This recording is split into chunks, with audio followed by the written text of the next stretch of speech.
All right. We're back on the Mana Symbol channel. We're playing a little more modern. We're playing this sweet brew from the one and only Aspiringspike from many weeks ago. He posited that perhaps Urza can once again rise to some level of power with the card Tireless Tracker in tow. So this is a green card for 3 mana, 3/2 Human Scout. Whenever a land enters the battlefield under your control, investigate, which means you get a colorless clue artifact token with 2 mana, sacrifice this artifact to draw a card. And whenever you sacrifice a clue, you put a +1/+1 counter on Tireless Tracker. So whenever you play a land, you get a colorless artifact token, which you can tap for mana with Urza, Lord High Artificer. It's been a little while since we've played this card, at least outside of a combo context. So it's a 4 mana, 1/4. When it enters the battlefield, you get a 0/0 colorless construct artifact creature token with this creature gets +1/+1 for each artifact you control. So the clues will swell your construct. But also you have the ability to tap an untapped artifact you control for blue. Also, you have the ability for 5 mana to shuffle your library, exile the top card, and then until end of turn, you can play that card. So Urza is able to generate mana from your clue tokens and then use that for more free cards. Also, his construct is going to be thick. In addition to clue tokens, we have food tokens from Gilded Goose. Gilded Goose is a 1 green for a 0/2 flying. When it enters the battlefield, you get a food. It can hatch little food tokens for 1 and a green, and you can sacrifice a food token to generate mana. Beyond that, we also have 3 copies of Gingerbread Cabin. So this is from the same cycle as the now banned and infamous Missing Sanctuary. However, this asks you to have at least 3 or more other forests in play when it enters the battlefield. And if you do, your reward is to get a food token. So once again, that synergizes with Gilded Goose, but also with Urza in order to give you more mana, and you can sacrifice it for life gain. So this deck has a sort of value mid-range bent to it that is actually very powerful, and the way that it is able to stay afloat through the early to mid-game is with Galvanic Blast. This is a shock for red mana, but you also can have it be 4 damage if you control 3 or more artifacts. You've got Metallic Rebuke, which is a 3 mana counterspell that has the Improvise ability. This says that you can tap artifacts to help you pay for this. So it could be 1 mana mana leak. Then we've got Engineered Explosives and Mishra's Bauble. These work as very, very powerful recursive cards with Emry, Lurker of the Loch. And then we've got 4 copies of Wrenn and Six. This recurs fetch lands over and over and over again, as well as our Ketria Triome, if we choose to cycle that. And that obviously pairs up incredibly well with Tireless Tracker. And then to tie the room together, we got some Cryptic Commands. The sideboard is a little speculative. No life gain haymakers against Prowess or Burn. However, last time I played this deck, I did hit 3-2 in the league I was playing it in, and I definitely beat, I believe, multiple blue-red Prowess decks. I think 2. The food tokens make a shockingly large difference in that matchup, and may do so as well against Jund Shadow. We'll see. So, remember when they did the thing about who shot Mr. Burns, and I think literally 2 people figured it out. I mean, it was pretty obtuse.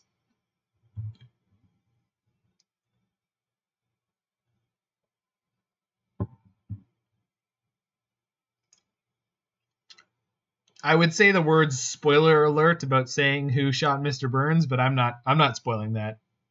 No, hell no. If you have not seen the Simpsons 2-part episodes Who Shot Mr. Burns Part 1 and Part 2 that reverse bookended season 6 and 7, go watch it now.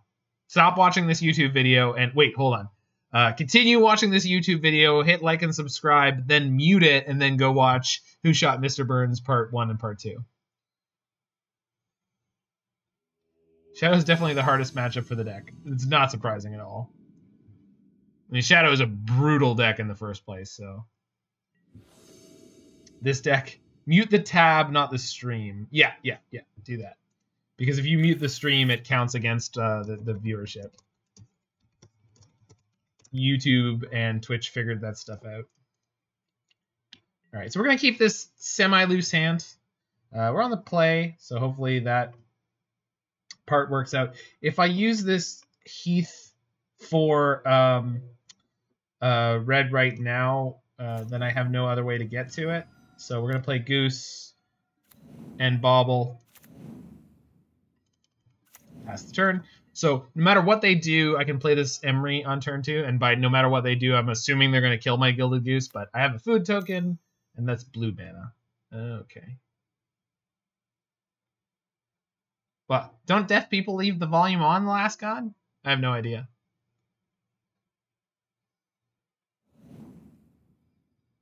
My opponent has a foil land, but a non-foil Serum Visions. I don't know what this says about them.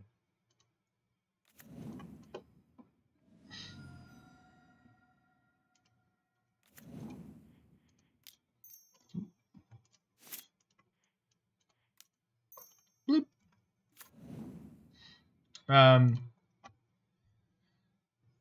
So if I crack this Bauble now,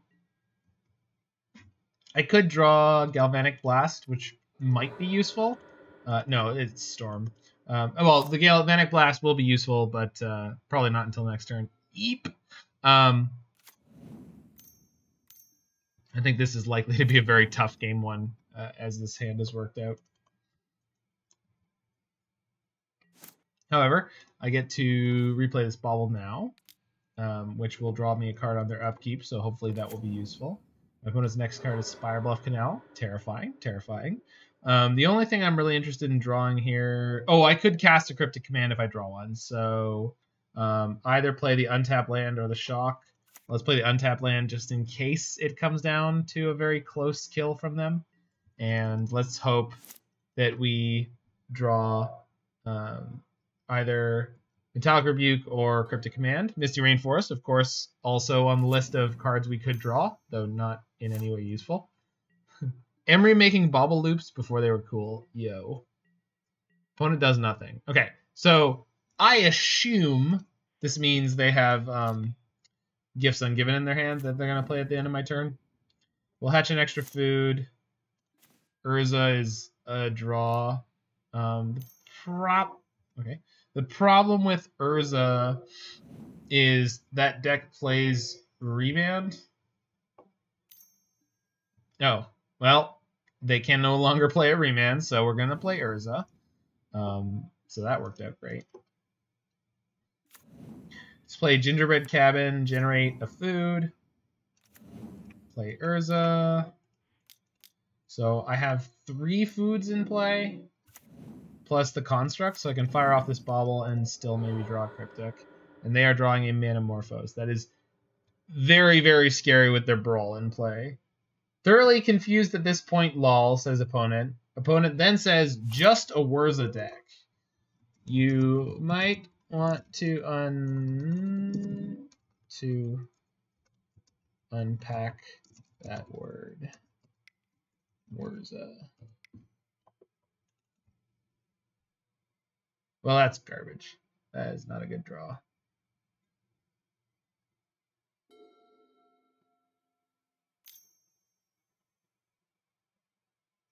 So we're very likely just dead. Did we draw a single spell this game? We drew 2 spells this game. We drew Urza and we drew Wrenn and Six.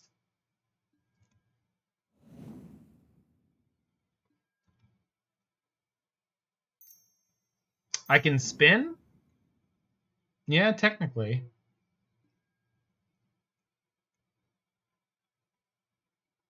Yeah, all right. You're not wrong. No! Ah! Freaking Moto! All right, so because I was trying to play quickly, I went Urza tap, Urza tap, Urza tap, Urza tap, and when you have 2 mana in your mana pool and you click on a food token, it just sacrifices and gives you 3 life, which you did not need at this moment. What you needed was the extra mana to take a spin at Urza. So at the end of this game, I'm going to click draw a card, and we'll consider that that would be the card I would spin into to try to counter their Past in Flames. Of course, they could have had a Remand. In fact, they likely do. But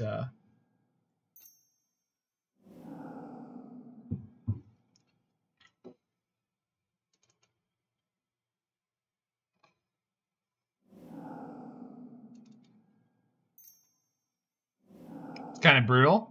It's just one of those Moto things, dude. What happens frequently with Urza is that you click on Urza to generate mana, and then you click on another artifact fairly quickly afterwards. They had, well, there's no guarantee they had the remand when I was talking about it. But what will happen is you click on Urza to produce mana, then you'll click on the artifact, and the artifact will say, like, do you want to pay all the costs for the activated ability you just tried to activate? And you go, no, that's not what I was doing. And as soon as you cancel it, it then asks you the question, which artifact would you like to tap for Urza? And you have to sit there and be like, that was what I initially wanted, dude. That was what I initially wanted. We didn't draw. It's fine. They have the remand anyway. It doesn't matter what we were gonna have, Larynx. They have the remand. So if they never played the remand, if they had just grape shot me to death, then I wouldn't worry about it. Or sorry, then I would worry about it, and I would check the next card to see if I hadn't screwed up, that maybe we would spin into something useful. You want the knowledge? Well, that's too bad. Tormod's Crypt is also okay. Get the Veils in there? Yeah. The problem is this is so much to sideboard. The Veils are probably just better than the Cryptics. You're being bullied. Listen, you are the bully.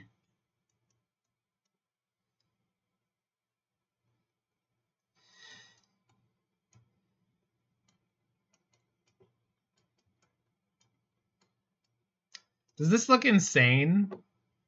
This probably looks insane.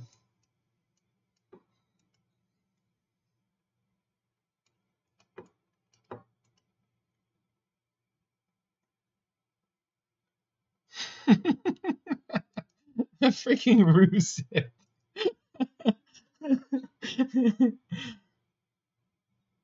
You think you're 3-0 versus Storm with this deck? How the hell are you doing that, dude? I don't understand how you're doing that. I mean, I believe you, but like, do you go all in on counter magic post board, or do you keep some Galvanic Blasts? How much graveyard hate do you want? Do you want the Tormod Crypt and the Soul Guide Lanterns, or just one of those?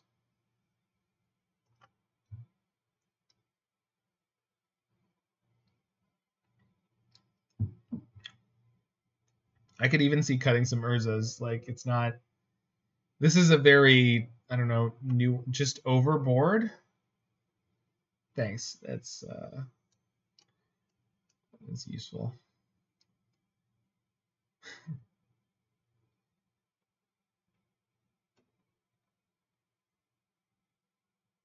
Just be 61 cards. All right, let's do it. I'm with Fujin Blaze. Let's just be 61 cards. Probably not exactly the way that you intended for me to do it, but that's okay. I'm okay with that.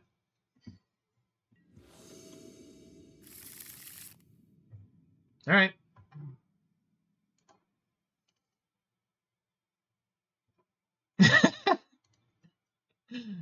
They're all great options, Liz. They're all great options.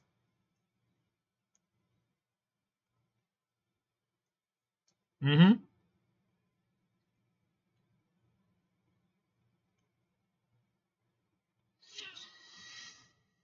So I get to turn one, Bauble myself, and then fetch land. Side effects may include dry mouth, nausea, vomiting, water retention, painful recollection, hallucination, dementia, psychosis, coma, death, and halitosis. Magic is not for everyone. Consult your doctor before use. Good choice, Liz. Good choice. No, they're all great choices. The 5K one is currently not really worth...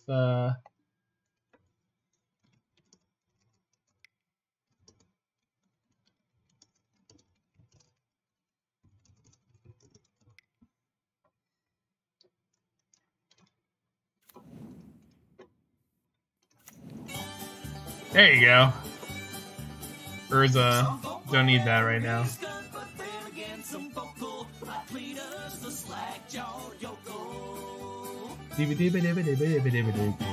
Hey, what's going on this side?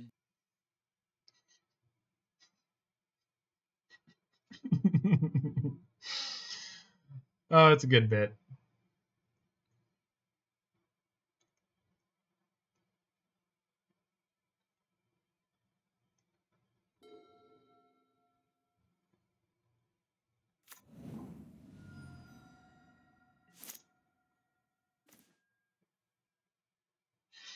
So I assume they're just going to have some kind of cantrip here and not Spell Pierce.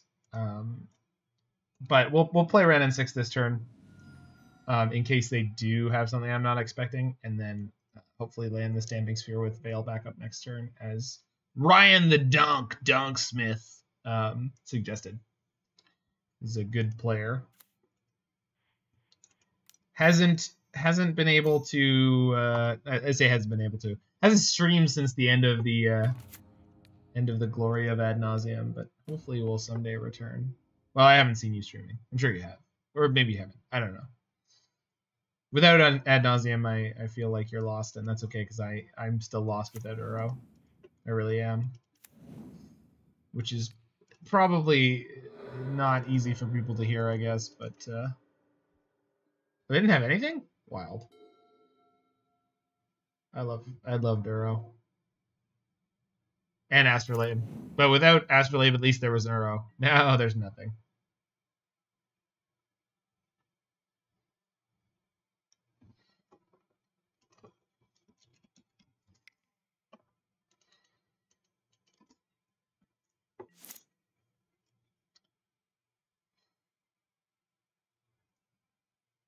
Probably going to be maining this deck. That's a wild choice. Hey, Daniel from Brazil. Hope all is well. Wipe your tears with Mox nausea, Amber. vomiting, water retention, painful recollection, hallucination, dementia, psychosis, coma, death, and halitosis. Magic is not for everyone. Consult your doctor before use. Hello! Opt. That's not the response I was expecting. People really like the magic side effects one. I'm glad. Some folk will never eat skunk, but then again some folk will like Cletus the slack-jawed yokel. Hey, what's going on this side? So do I play Damping Sphere number 2 in flagrant disregard of the potential of Echoing Truth? That's the real question. That's the realest of talk.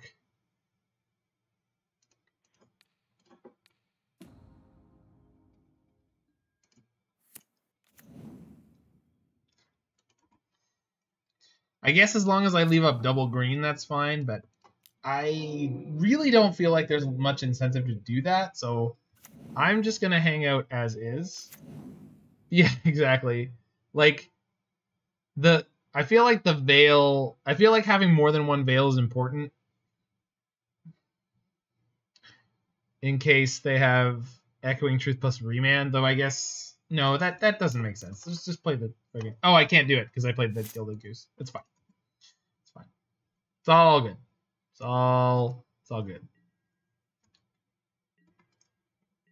I also have a Tormod script in play, so I cannot imagine they're going to be able to combo through what's going on this board.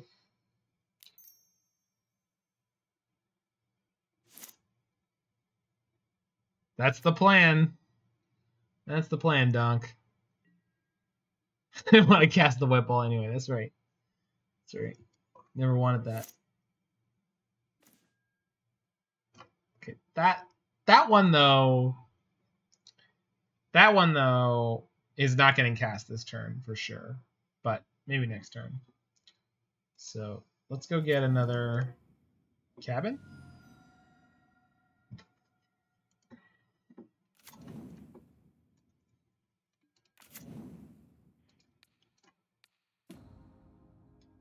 And I will play the second white ball. Especially because if they Echoing Truth, they can't remand. Like, with one Damping Sphere in play, they already couldn't do that, so we're kind of golden.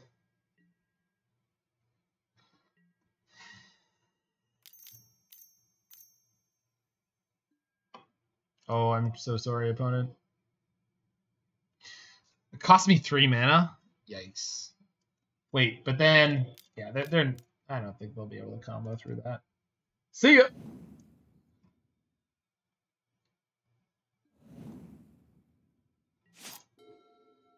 Ooh. Don't mind if I do. All right.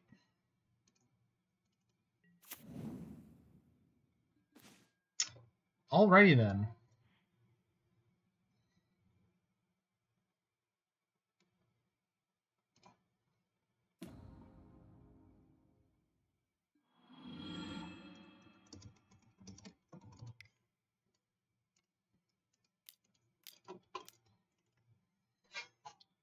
Tireless Tracker.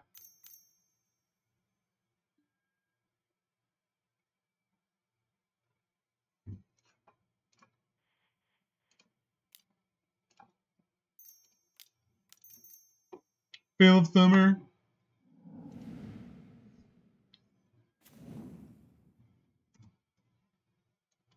Does anyone think my third Damping Sphere might be a bit overkill?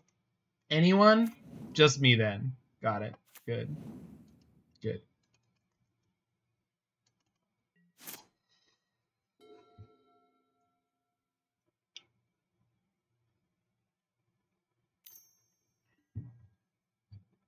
Interesting.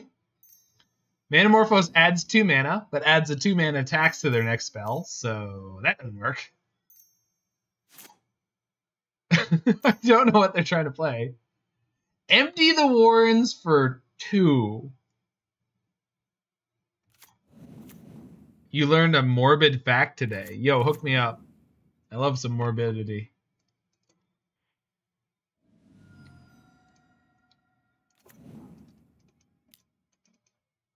Morbidity.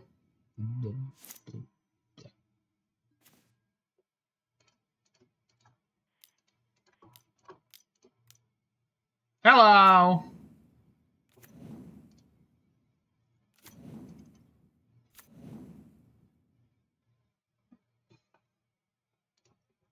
You know the morbid keyword was first printed in Innistrad. Touche. Wait, this doesn't have. If a land is tapped for 2 or more mana and produces 1, each player. Okay, I was just checking if Damping Sphere had like the Trinisphere text. Oh,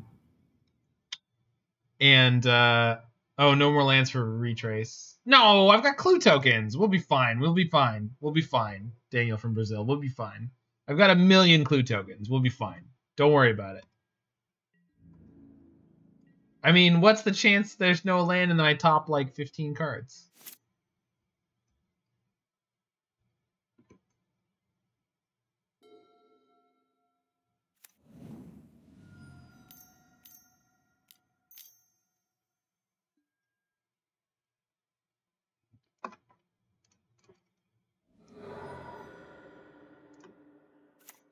There was some interesting stuff in the recent book by who wrote The Outliers? Anyone? Bueller? No, I should have tapped the clue. So there was a book by that author called How to Talk to People, and it was talking about suicide rates in England and gas stoves, because when gas stoves were more prominent, it was like a painless, silent way to kill yourself that didn't like disfigure you. And so the suicide rate was much, much, much, much higher when that was an available way for suicide, versus afterwards when everyone moved away from that type of. Oh, it was natural gas, because natural gas had contaminants in it. Yeah. That's basically the same statistic, Last God. Yeah, that men are not, disfigurement isn't a problem for males committing suicide, whereas it is for a lot of the women who are trying to commit suicide. I mean, it's interesting because it's one of those like, I mean, yes, it's morbid, sure, but it's something that you can use to try to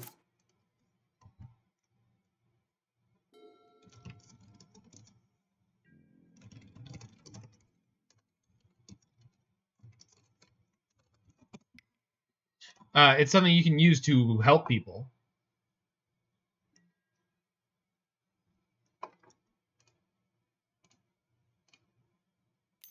Because it's like, yeah, that may be a fact, but bounce the opponent's land. Well, my opponent is telling me how to beat them. They literally just asked me, like, why didn't you just tap down all my creatures and kill me there? And my answer was, I'm bad at finding the lines where I just kill people, which is true. Which is true.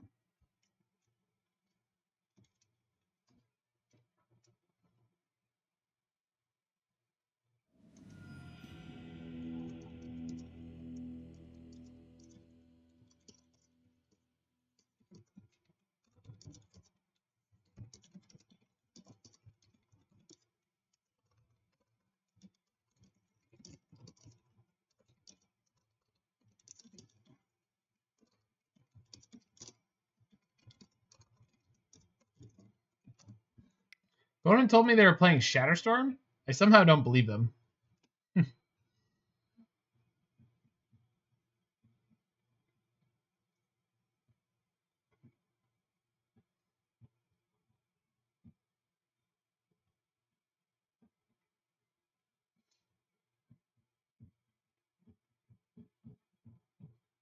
Right. Yeah, no, Tartan Scarf Man, that's something that I've heard a number of times. I want to say that I've heard it's an urban myth, but I don't know if that's actually true.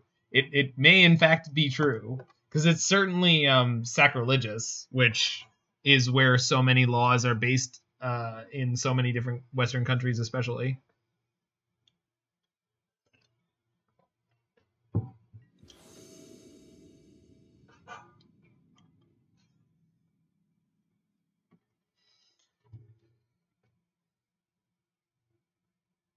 Yeah, exactly. It's one of those things just dumb enough that it could be true. Exactly.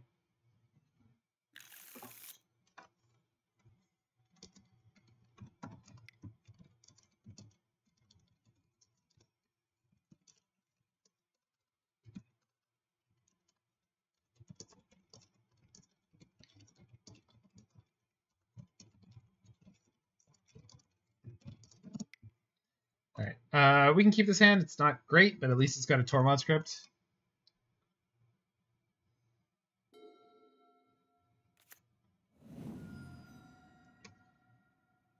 I think Alex is in London. London, Ontario.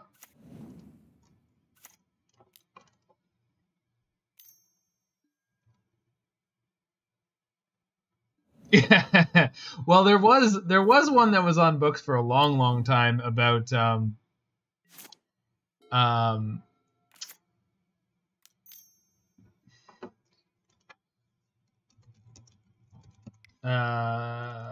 in New York taking livestock down Main Street on Sundays. Well, that's going to be a problem. Yep. For anyone curious, I could not have cast Metallic Rebuke there. It doesn't work with within the rules. I've tried finding out about it, and it just it's not, you're not actually allowed to do that. It looks like you can, but you can't.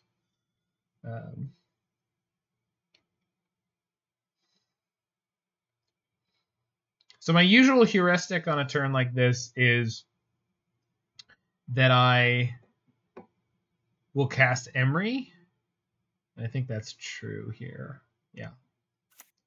I can cast Emry and a second Goose and play Mystic or Metallic Rebuke.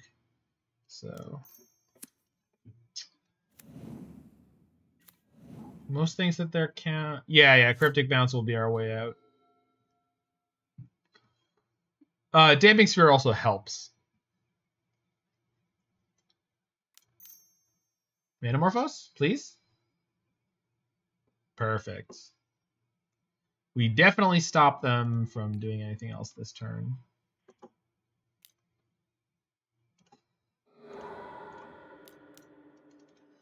Just kill them before they kill me. Yeah, that's a plan. No! Oh, they didn't do anything with it. Very well. Continue, opponent. I have a Damping Sphere in my graveyard. Huh. I would like to play that.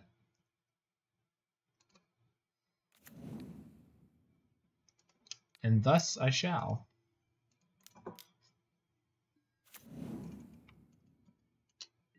Damping boy, says opponent.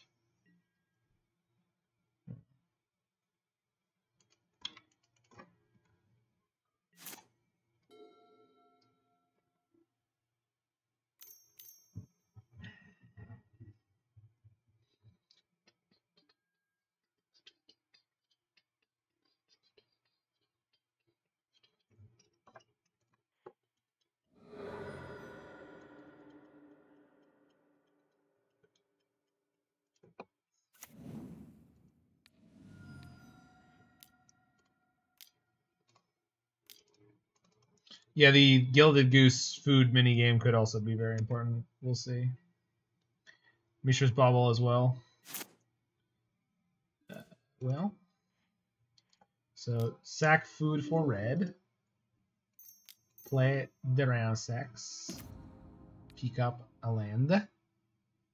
I don't have third forest yet, so that cabin doesn't help me. So I'll just pick up the Stomping Grounds. Shoot. I should have picked up the Heath, maybe.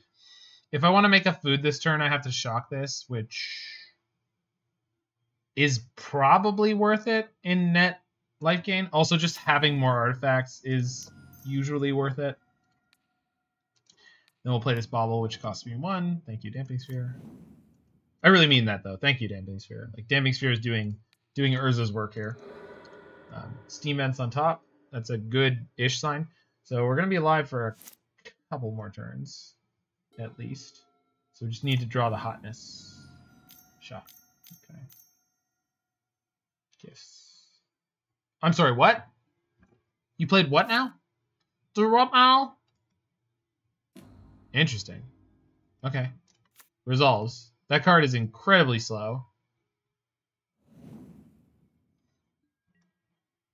I don't have an MTG God command here yet. Is that a thing that one has?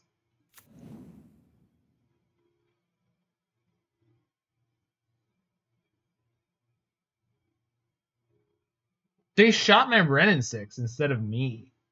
Ah, I see. That's a good draw.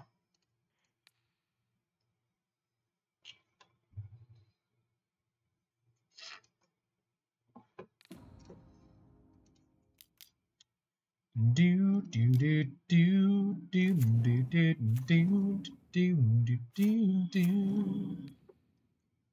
Do do do do do do do do do do do do do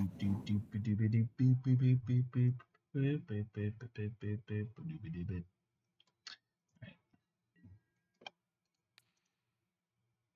Opponent says all the value.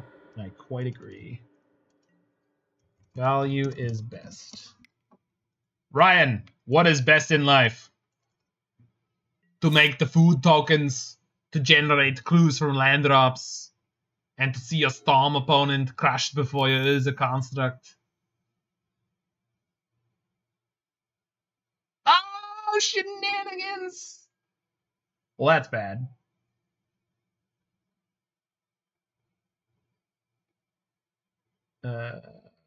Yeah. Yeah, my Urza's not in play yet. I guess that's resolving. You've been making it a trend. A God command? Like, what is the... We can recast it. I'm just scared about how many spells they're going to cast this turn. Like dying. Okay, but before this goes any further, Would like to get my food token. Thank you.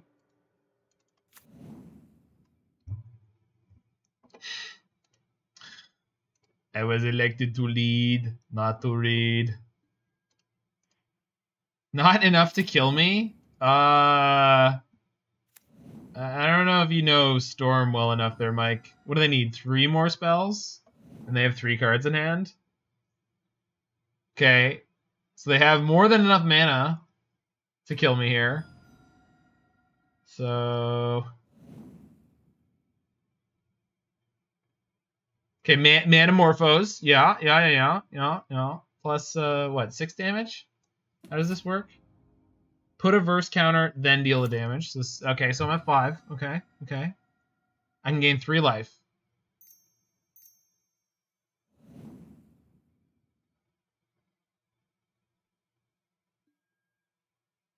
Well, I mean...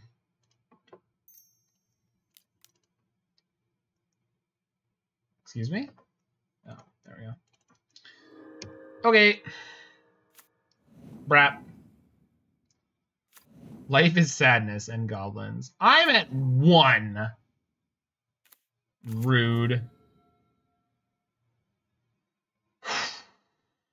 Well, there's a Gingerbread Cabin in my graveyard, so let's go get that.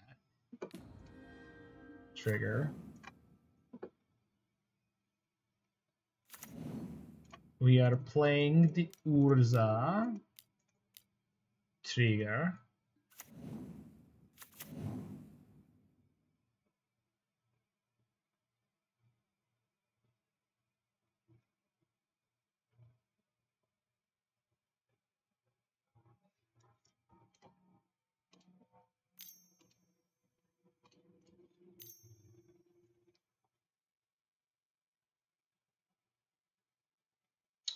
Well, in response to a spell, I can make a food and make a food and maybe crack both, and then they have way too many goblins. So I'm pretty sure you're right, Fusion Blaze. Pretty sure you're right. And they don't have to do anything to get there. They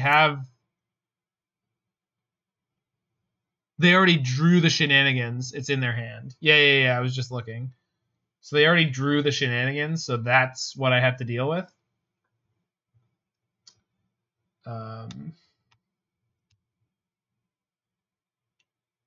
Cast Urza's Ruinous Blast. I mean, that would not do what I think you think it does. Unless you're just, yeah. Spin for Cryptic? Sure, that makes sense.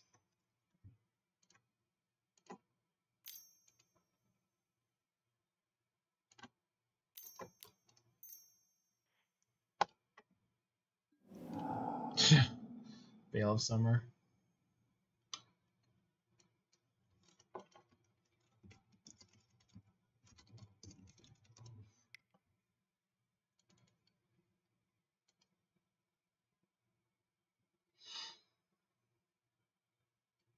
There's just no way out. Yeah.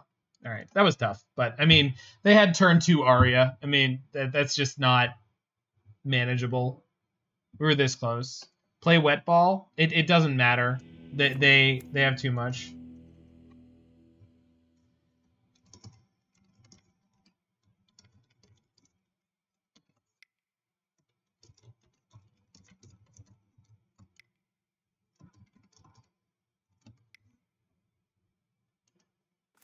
Cast Bauble and Pray. I just no. I don't care. Like they don't. All they need to do is cast their shenanigans. I'm dead. I was taking 8 damage from it. I had to make 2 more foods, crack 3 foods, and have no blockers, just to go to 1 again. And then they attack for 10 when I have a tapped construct and 4 creatures. Like there's just no point. I mean, it was a very close game, and there's nothing wrong with losing it, but we were dead.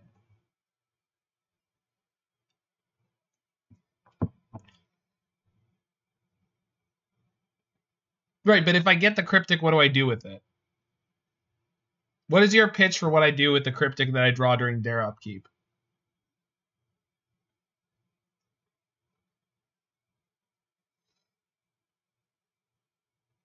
I either try to bounce their thing, and I die to them playing shenanigans in response, or I wait for them to play the shenanigans, bounce their thing, and but they play the shenanigans in response, and I die.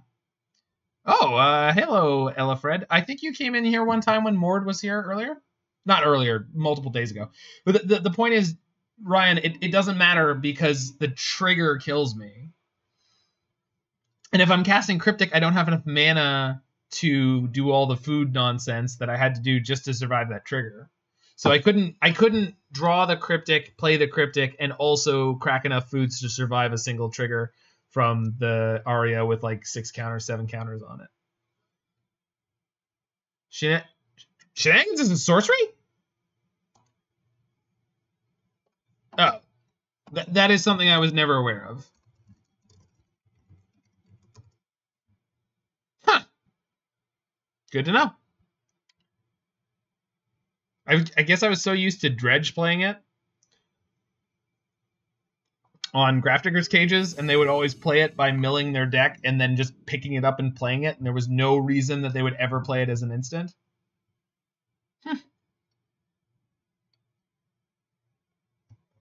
Things that I did not know. All right, so we could have stayed in there for that. All right, you right, dog. You right.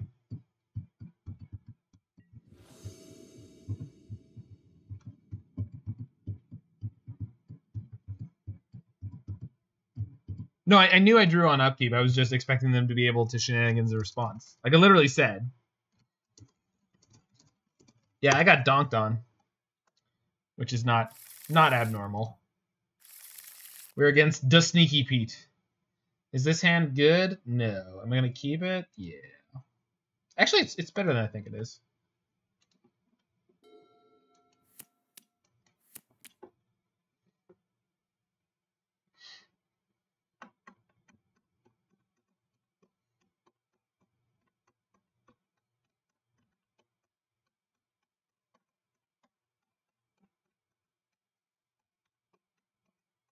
The Sneaky Pete. That's right. Sneaking in with an Arbor Elf. Yikes.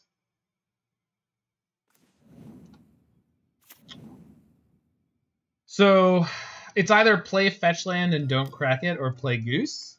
Because I'm assuming this is Heliod. Well, no, I was assuming it was red-green mid-range, but if this is Heliod, then playing the Goose is definitely the right choice. Okay, it's Heliod.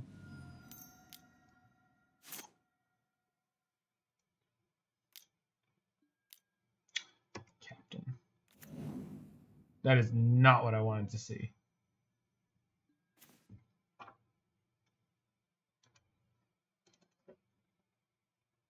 Wrenn and Six was hungry for some elf. Now, I don't know.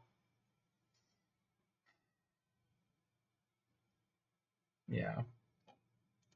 Probably still is, but I get mid-range to death by Heliod a lot, and I'm not excited for the shape of this game so far. We'll see.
So EE on 0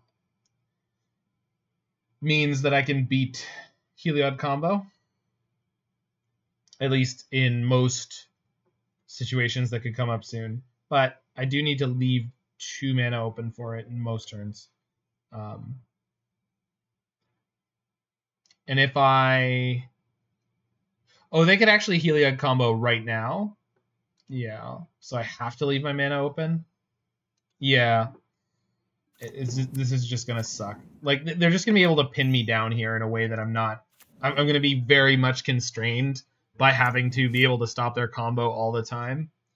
I'm just not excited about the way this game is. Yeah, I understand that I'll lose the food token, but not losing the game is kind of important, so we'll see.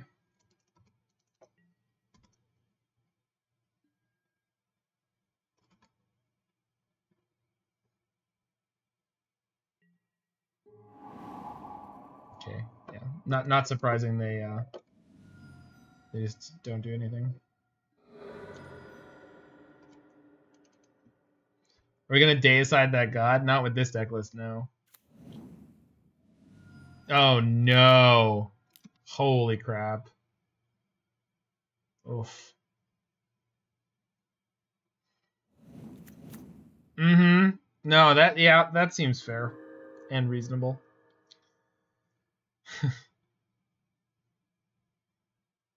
To be fair, if we had a Metallic Rebuke, we would have been okay there. I didn't, and now we're here.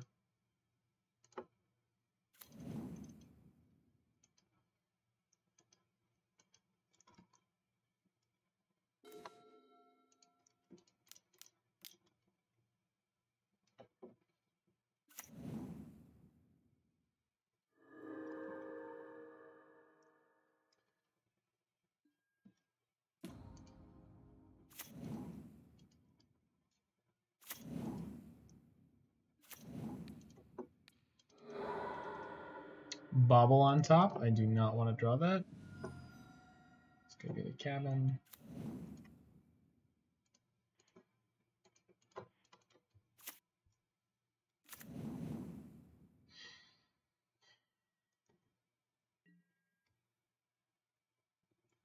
They have 5 mana. If they can get 1 more mana, I think they can Ballista combo me through.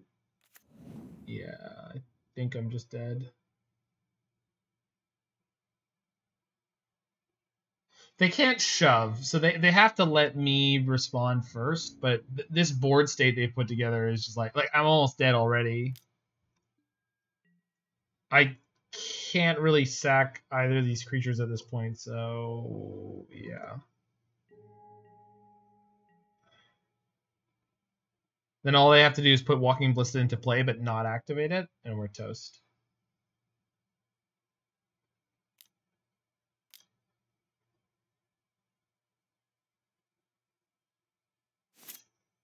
Oh, especially with Heliod plus Auriok Champion. Yeah, I'm super screwed.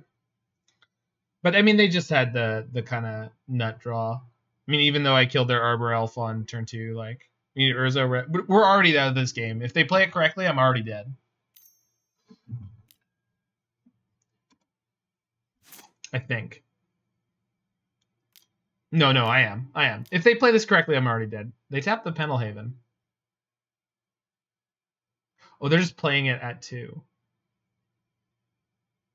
Okay, I'm not dead, but oh no, I am. Yeah, I am. So I can pop my E now and I lose, or I can pop my E afterwards and I lose. Technically, I could have let it go to my turn and then not popped my EE, but like, oh well, there was the Urza. But if I play the Urza, I just lose, right? We pop with lifelink on the stack. Right, but they don't have to do that hands, and I'm dead to them attacking next turn. I think if I played the Urza there, I was dead, right? I wasn't looking at the board carefully enough. Did I have 4 lands? I had 4 lands plus the Gilded Goose. I could play a land. Oh, maybe I could have stayed in that game. Maybe that was a premature concession. And by maybe, I mean most likely. But that's fine. Well, I think technically maybe we did. So maybe that was a shank from me. If so, I apologize.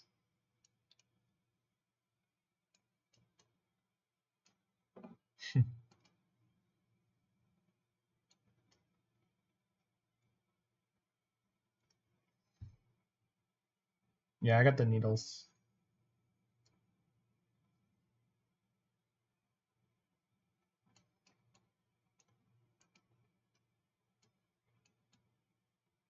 We got this one for sure. Well, I don't know about that, but I'm going to try. I'm going to try.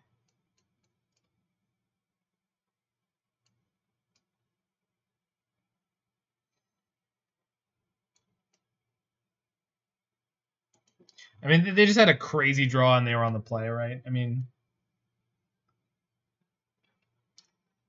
had we been on the play, had we been a turn ahead of all that stuff they were doing, we would have been more than okay.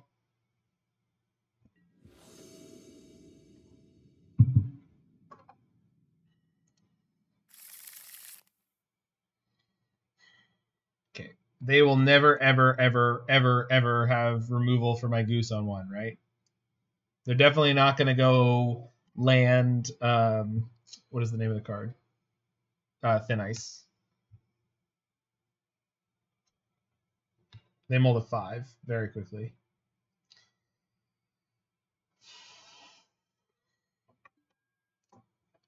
Yeah. The combo out of Heliod almost never bothers me particularly. It's their ridiculously strong mid-range plan that bothers me. Like that's almost always what I die to, is the mid-range plan. Like even basically without the combo backup.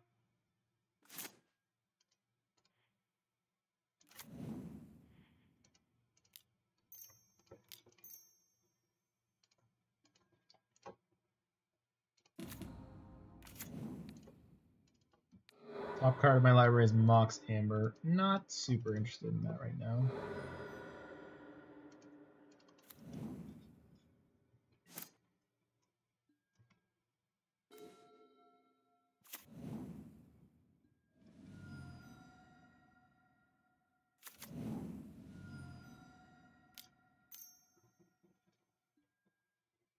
Well, I am really glad I drew some land.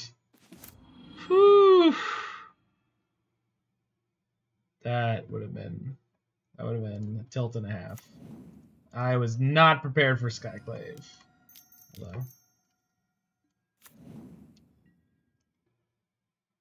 Yeah, they even had a Coco in there. Like their draw was ridiculous, right? Oh no. Damn it. Come on, just whiff. Just one creature, just one Arbor Elf or something. No like Heliod Skyclave. God. Ugh.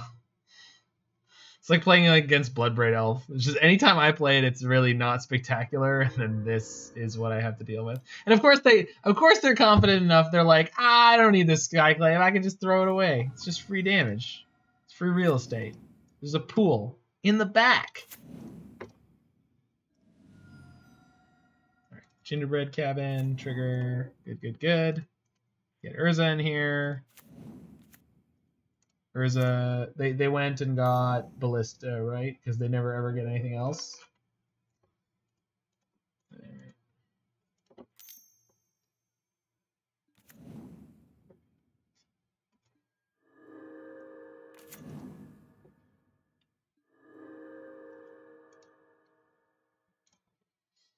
All right.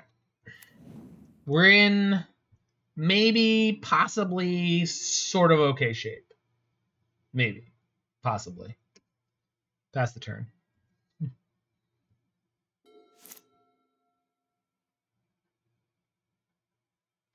EE on 0 lets us spin it. Yeah, but I didn't want to spin its sorcery speed, right? Unless I'm totally thinking about this the wrong way. Which I really don't think that I am.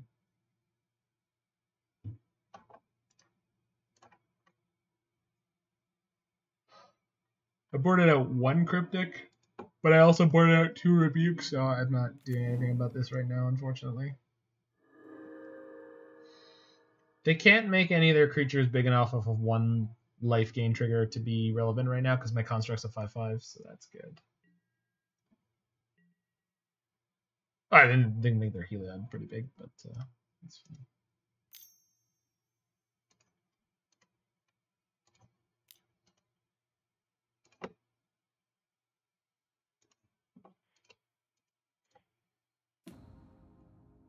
Okay, that's it for now. I want my construct to be reasonably sized.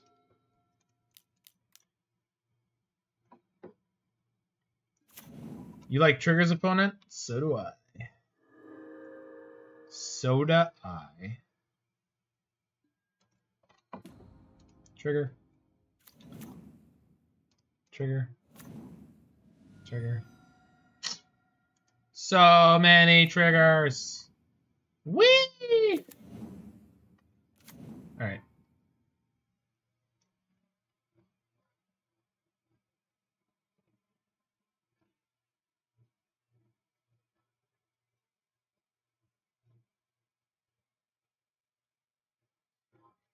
Problem is, Ballista on 0 is a really big problem for me, especially with all these clue tokens and this construct and these foods.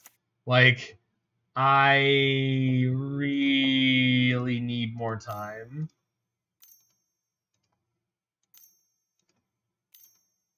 So, spin Urza. Tracker. That is inopportune timing. Sure.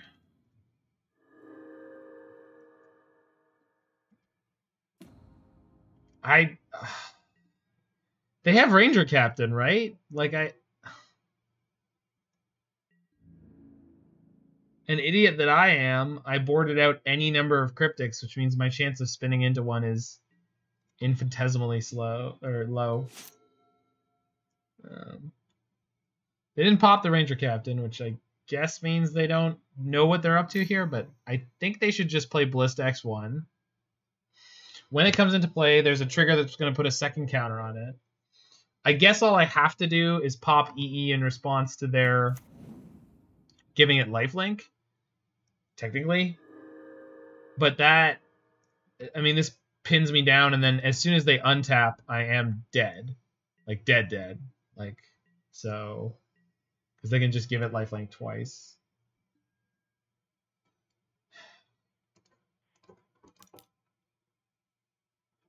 I think I should spend as much mana as I can without tapping out on cracking clues.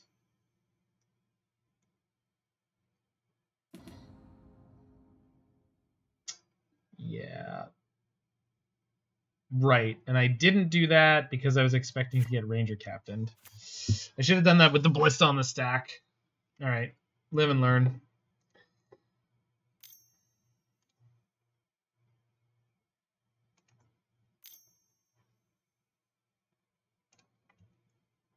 Alright, so if I lose this game, it's very much on me.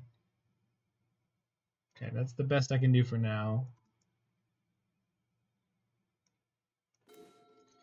Emry doesn't help.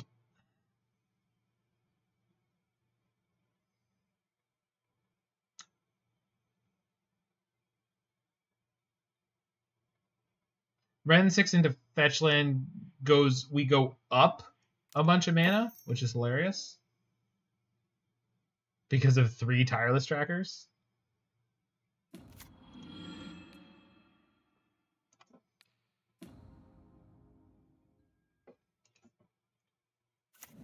So triggers.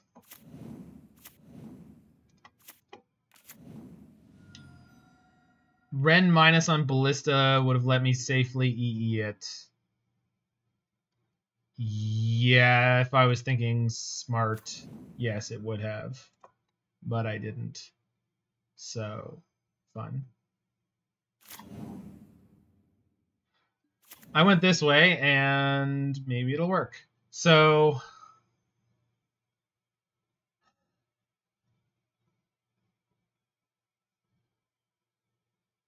I think I'm priced into doing some kind of like crazy attack here with the 3 Tireless Trackers and Urza. Not Urza, the construct. The problem is, as soon as they life link their Ballista, I have to blow up the E in response.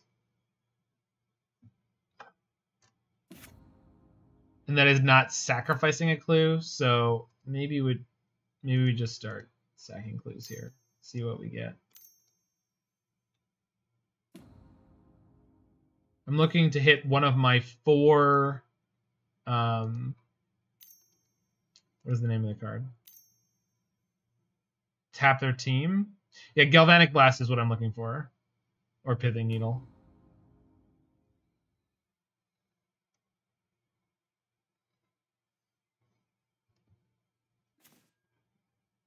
Okay.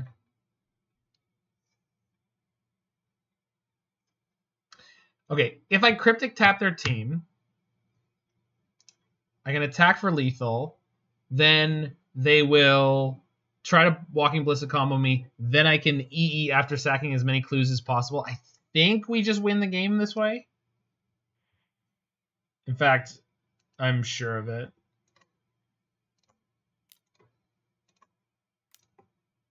Just because I have more than enough damage to kill them this way.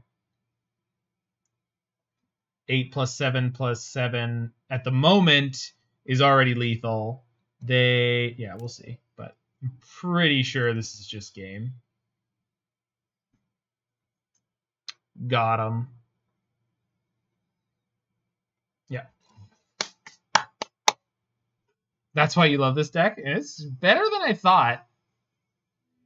It would have killed my Construct, Mike, but I already had 8, 15, 22 damage with 1, 2, 3, 4, 5, 6, 7 more clues that I'm fairly certain that I could crack. So the answer is yes. In fact, if they let me resolve that Cryptic, I don't even attack with the Construct, because I'm pretty sure the Construct was going to let me sack 1 more clue. The deck seems so dirtily, and then boom, you win. Yeah, it's a little bit more powerful than I thought. I didn't see any veils out of them there, or the potential for them to veil me. So maybe boarding out the Rebukes was a mistake. And that Cryptic. But it's hard to nail down how I want to sideboard.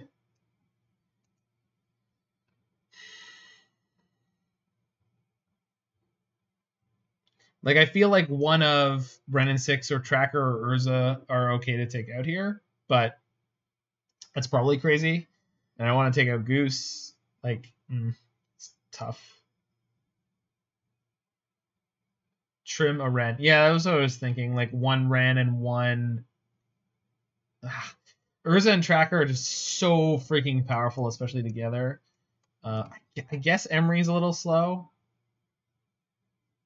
And like recurring EE or recurring Bauble is not as likely to be good in this game. Could also cut the 1 Mox Amber. Yeah. Mox Amber and Emry? Yeah, that could be correct. Yeah, that makes sense. Because these are not normally grindy games. They're able to put on the pressure for me to immediately, like, I have to have answers fairly quickly. So Emry being able to generate value over 2 or 3 or 4 turns is just not going to be good enough. I mean, this hand is not great, but I am going to keep it.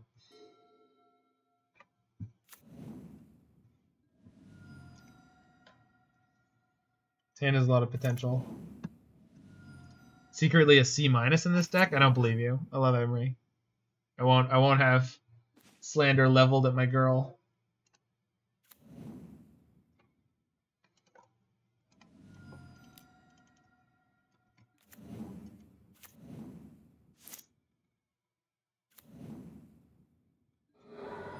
But there is a reason this deck is like one of the few Urza decks I've seen that is not is playing Emry, but is not playing for Emry. Like, that's a rare thing. Okay. That was unexpected.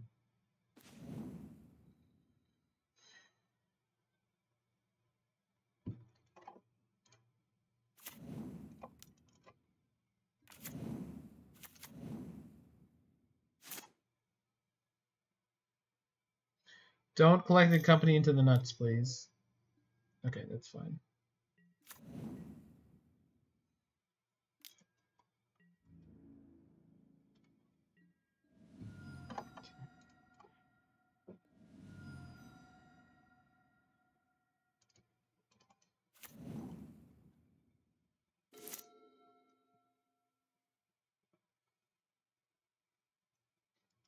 So I think I just non-suspiciously like Forest Pass.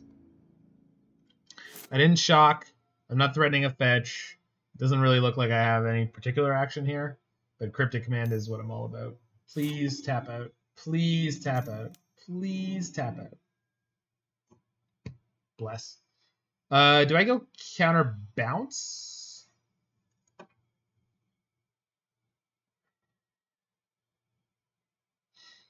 Counter bounce or counter draw? Counter bounce is a huge tempo play. Yeah. Counter bounce is a huge tempo play, and I have the ability to sort of recoup the cards next turn by playing Tracker and getting 2 clues. So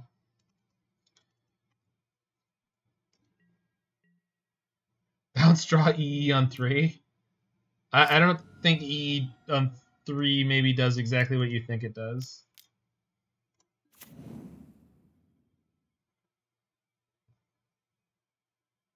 They have 1 mana land. Blah? I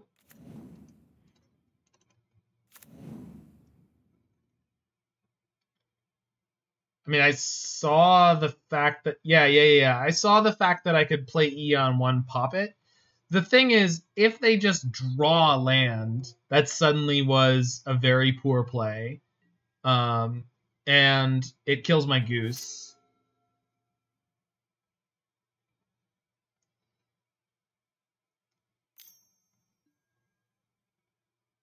Yeah. Now we might EE on 1. Now we might go EE on 1. In fact, I'm fairly certain that we will. Now we might be going EE on.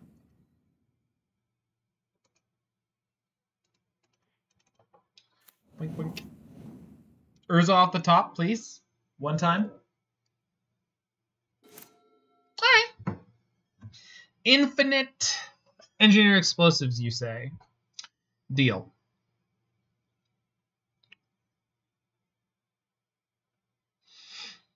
All right, so Misty, food,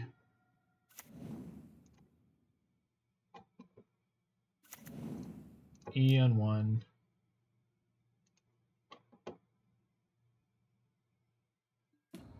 Emry.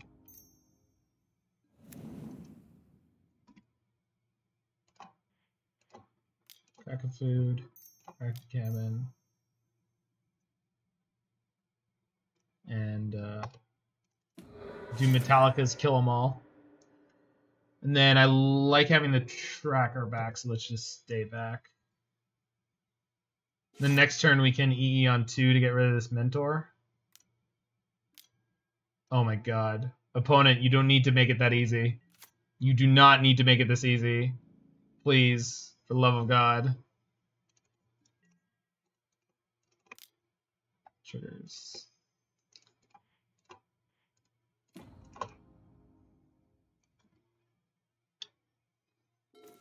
Oh. Well, I don't even need to show them that.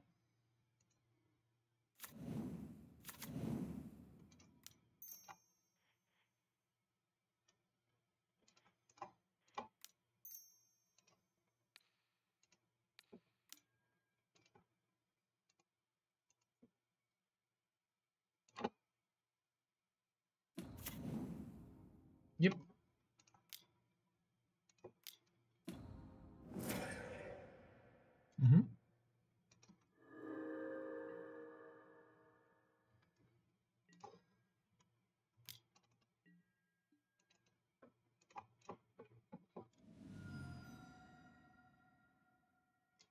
Get the last Cabin. Crack a clue. Okay. Bauble. Cracked Bauble. What are they drawing? Alright, so they can play Heliod this turn, but hopefully within the next, I don't know, 8 million draws I have, we'll find it out. And this Tracker, I think it's actually lethal like now, which is crazy. If they let it hit, I think this tracker is lethal. So let's see what's on top for them.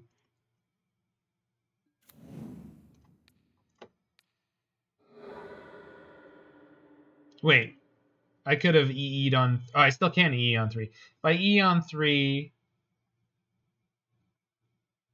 I have another red. So 1, 2, 3, 4, 5. So I have 1, 2 mana left, which is 5 plus 4. Not quite. I can put them to 1. Tracker dies. Also that. Also Emry. Also, what am I talking about? Yeah, we're not doing that. We just attack. This is fine. Yeah, it's fine. I don't know if they have an out from here. We'll find out very soon. Yeah, that's fine. Oh. Do you want to die? I will kill you. Okay.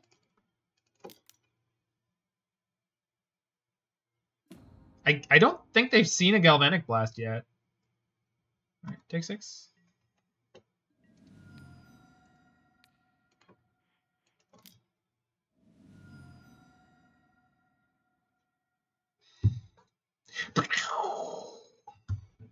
Lightning, baby. Lightning. All right. That was sick. This deck is sick, dude. Who needs Uro?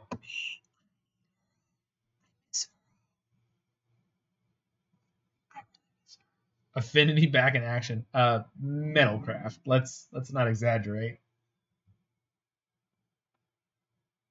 Seems like a good new way to play Urza. Yeah, exactly.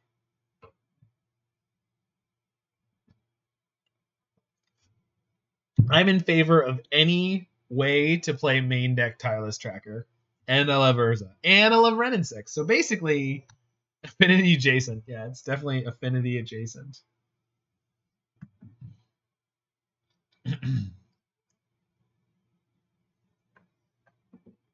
Tracker is Bay. Yo.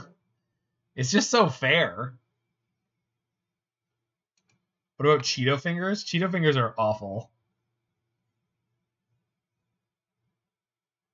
All right. See ya, Ryan. Sleep tight, buddy.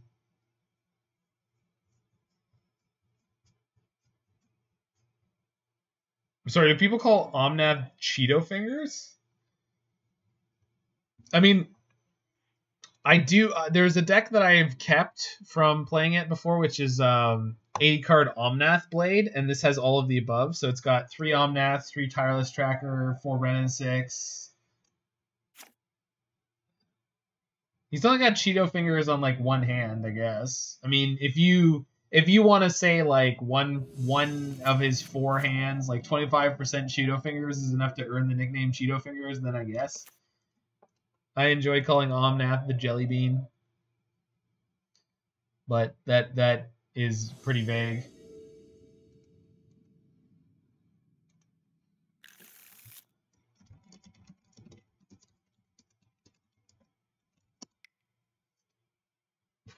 %, really? I think only one of those has the sickly orange of Cheetos. Can I keep this on the play? Yeah, this has turn 2 Rebuke.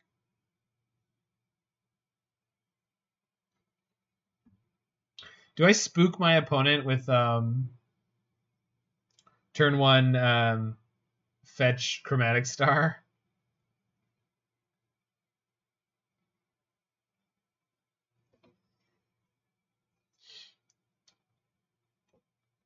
I can just get a forest because we can get the. I can get a Stomping Grounds if I draw Wrenn and Six.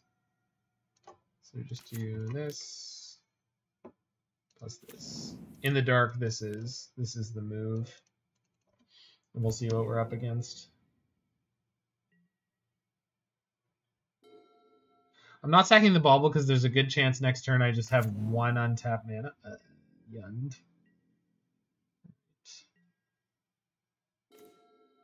Okay. So, yeah. This is kind of poor all over. Fairly certain there isn't a Steam Vents in this deck, so we'll just shock Breeding Pool. to make sure I have this Rebuke up. I can Bauble on their upkeep and still cast Metallic Rebuke. So let's see what they're up to. Bloodbraid. Yipes. I mean, we should be able to outvalue Jund.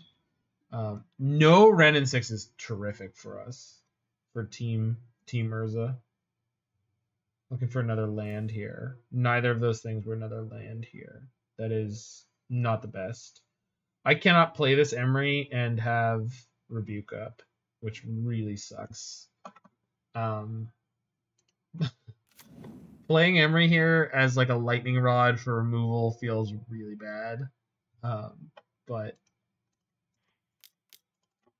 I'm gonna do it.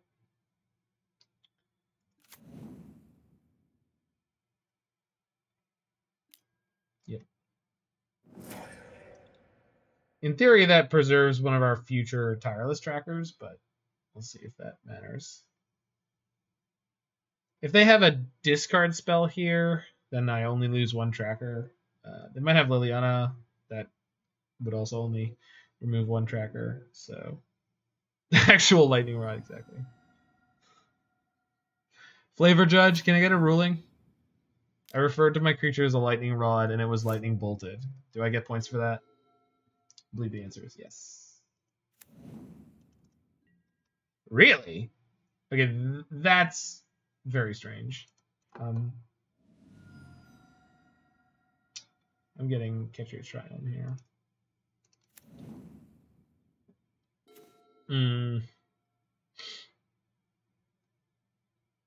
This means I have Rebuke, so that's pretty good. I guess their hand is full of removal? I guess so. Metallic Rebuke on Bloodbraid this turn likely means Wrenn and Six will survive. Unless they have Bolt into the Bloodbraid into Bolt. So this feels okay. Not great, but okay. I could actually fetch for Gingerbread Cabin here and then filter blue and then use the food token as improvised fuel. They flipped Liliana. Alright, so I'm letting the Bloodbraid resolve. And then my little Sol Land's going to do its work here. Go trigger. Filter blue.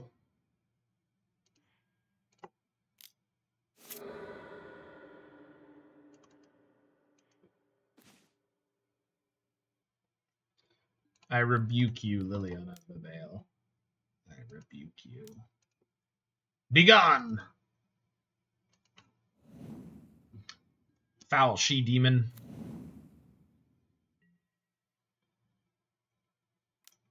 I don't mean that. She's not that foul. It's like reasonably foul. Urza into Emry, you say? Well, that sounds like just everything wonderful. Alright. I could also deploy a tracker this turn, but only post Urza. But since I have the Wrenn and Six anyway, it's probably worth doing. Oops. Did not tap correctly. Urza.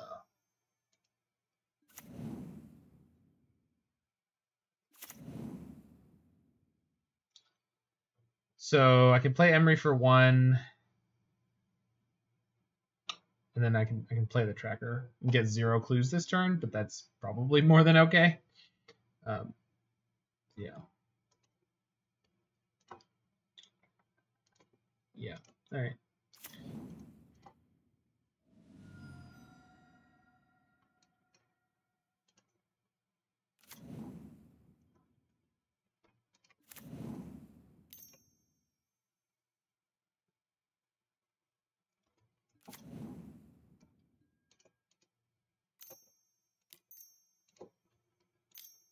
Oh, hold on. I can leave the construct untapped. EE is unlikely to be super useful in this game, especially because playing it on 0, playing it on 2 is bad. If I want to blow up their Wrenn and Six, I blow up my Wrenn and Six, and since I'm generally ahead on this game, it's probably okay. I guess worst case scenario if they have a way to like kill my Wrenn and Six and my Urza, but like I don't know how they can deal with all the value I just vomited out. But we'll see. It's currently a Mox Sapphire, exactly. You've been pressed into service as a Mox Sapphire engineered explosives. Doopy doopy doop. Do you accept this mission?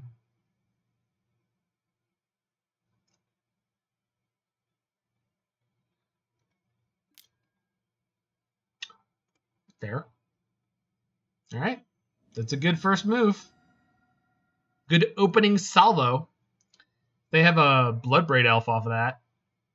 I might maybe possibly be in some small amount of danger. I'm not as confident as I sound. Dreadbore. Yep. Okay, you still need to kill my tracker to make this really bad. Please no. Or my Wrenn and Six, I guess.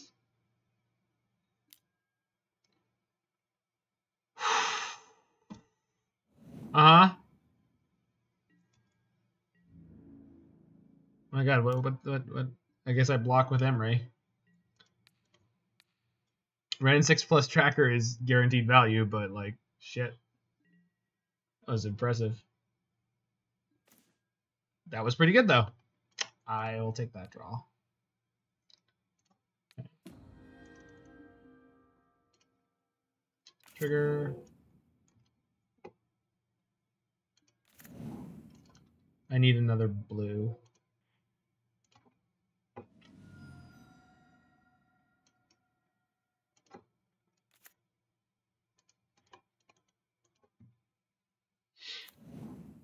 So if I crack a food, I still have 4 mana. Doesn't really do anything for me right now. So then I could draw Metallic Rebuke and be slightly more informed about next turn. I'm pretty sure I'm letting Wrenn and Six die here, but we'll see what they choose to do with their turn.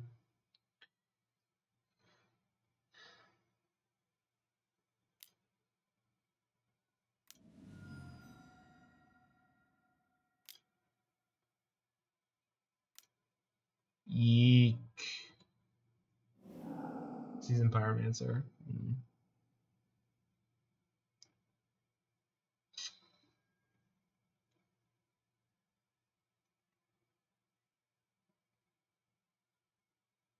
Let's draw a card in response. Let's see where I end up. Pretty sure I'm countering Season Pyromancer and drawing a card. Because my tracker is not blocking a Bloodbraid on this board. Okay. Yeah. Okay.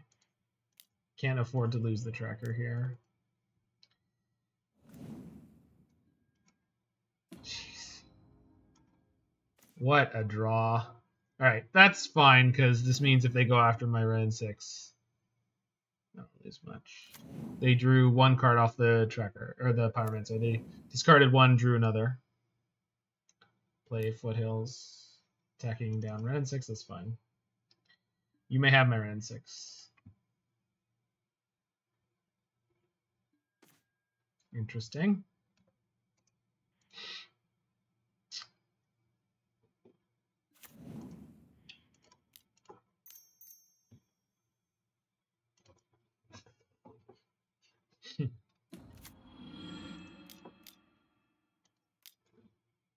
Some people would say I drew too much value, and they'd be right.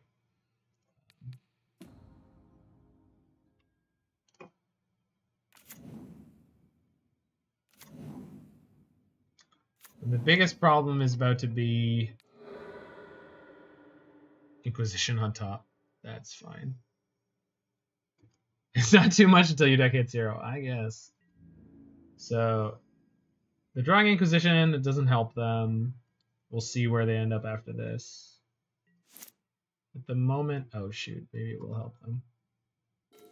Ah, whew. Inquisition me, nerd. Waste that mana. Uh-oh. Croxa. Man, that sucks. Oh, I can draw in response. I should draw in response. Let's draw in response.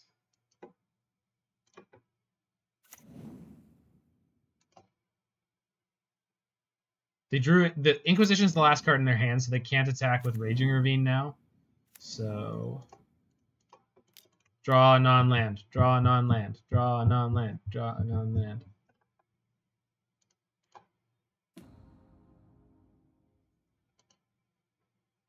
Yeah, I don't know why they conceded there. I have no idea why they conceded there. I really do not. They were this close to winning that.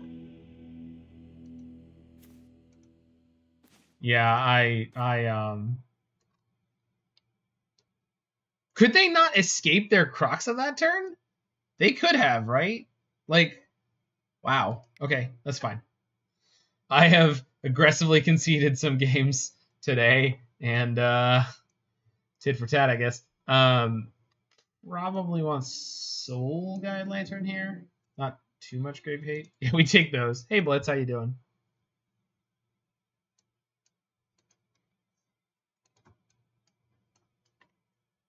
Caps is okay. You can be passionate. I'm passionate about your passion. Imagine the opponent's just off it, yeah. The knight is going.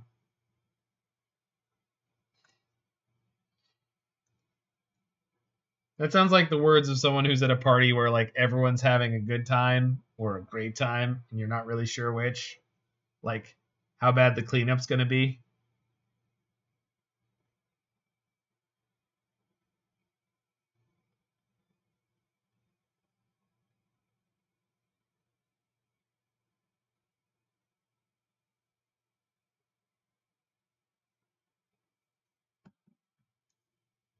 Okay. So Veil in for sure. Soul Guide's in there, fine. Cutting one EE's fine. Cutting the Metallic Rebukes is like... I think that's where I want to be, because Counter Magic just generally medium against them. And on the draw, it's like... It's worried you have some junkies staying there. I don't know how that happened to you, but I hope that works out fine.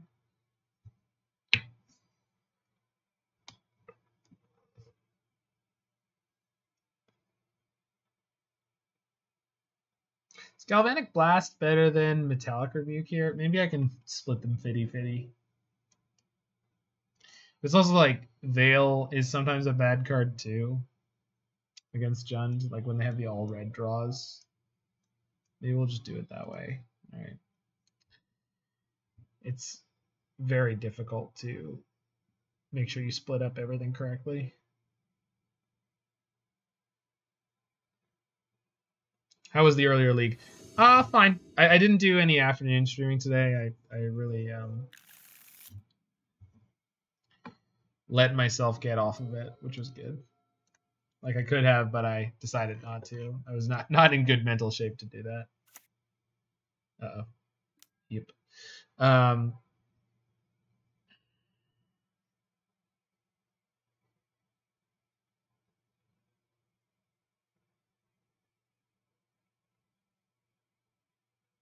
Which is rare for me, so it was something where I really wanted to collect myself, I guess. Yeah, so I played the second version of Temur Control.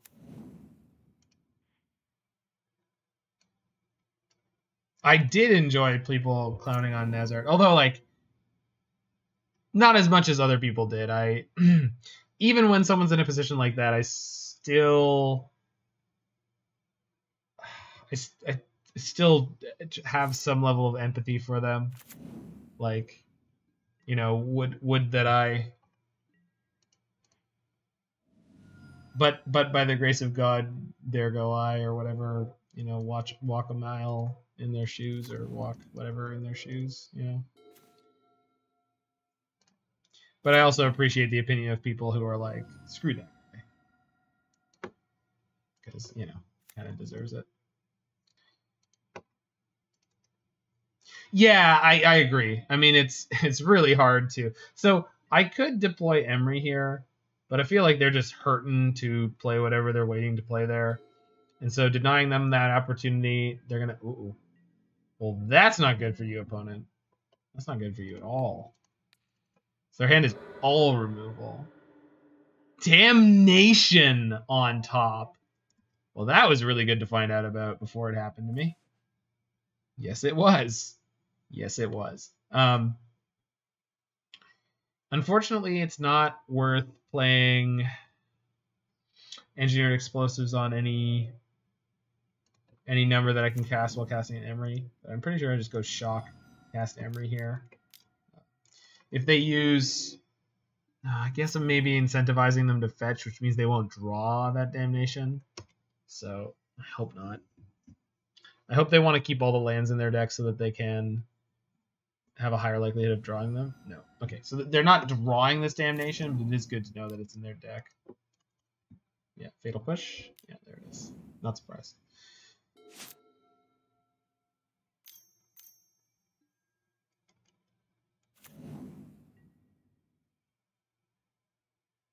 Jeez. Both teams having a bit of a struggle here.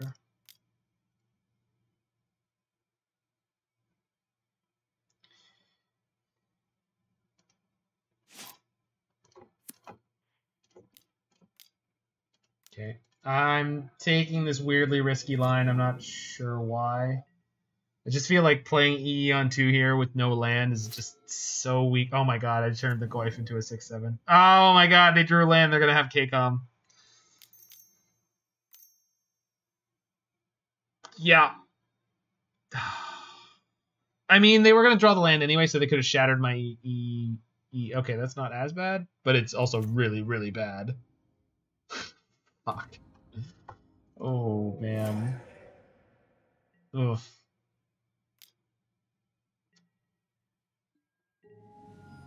Land? Not even sure what I'd do with it, but land? Okay.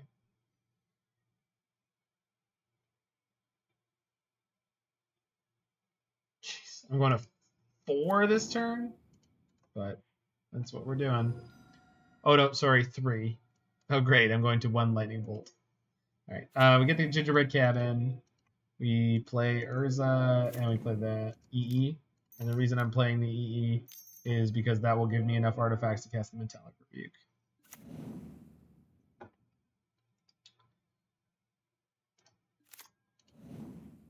And then if I can make it to next turn in some semblance of life, then maybe we can go off a little bit. But it's not looking good. Both teams limping their way into turn 6. All right, let's get rid of the tracker, I guess. Just because its value is speculative.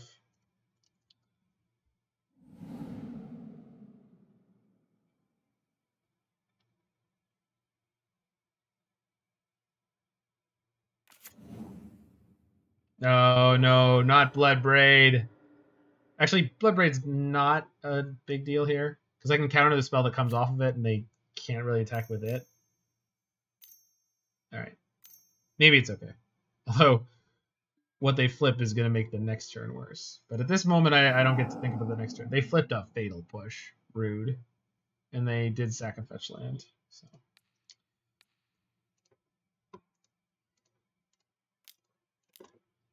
Boop.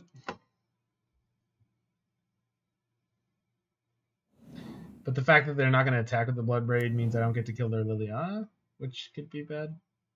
Yep.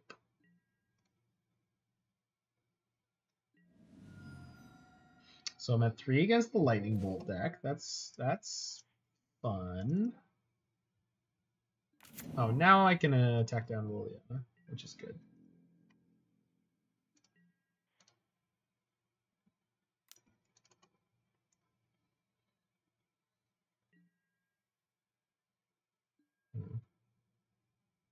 So this means I can't crack this Bauble, which is probably fine.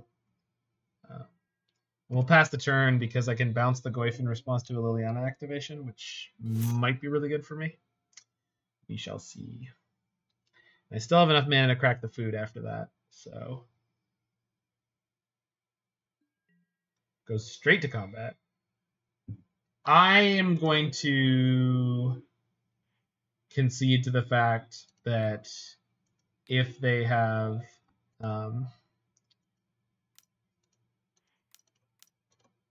Veil of Summer, I'm going to die. If they don't have Veil of Summer, we can win the game. Okay. They do get to plus the Liliana, make me discard that. That's fine.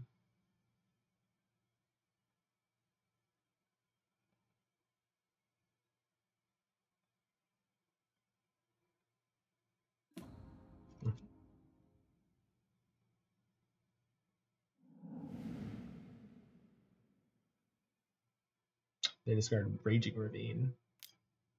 Okay. Oof. Man, opponent with Dreadbore every game.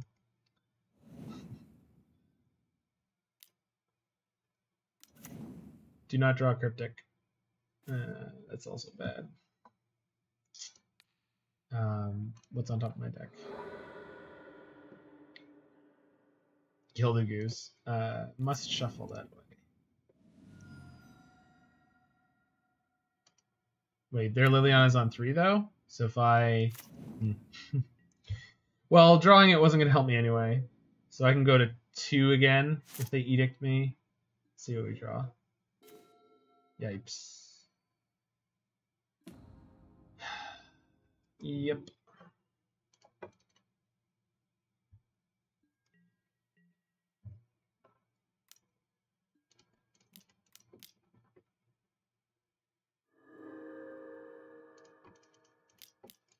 Alright. Likely going to game 3 against Jund. Not surprising.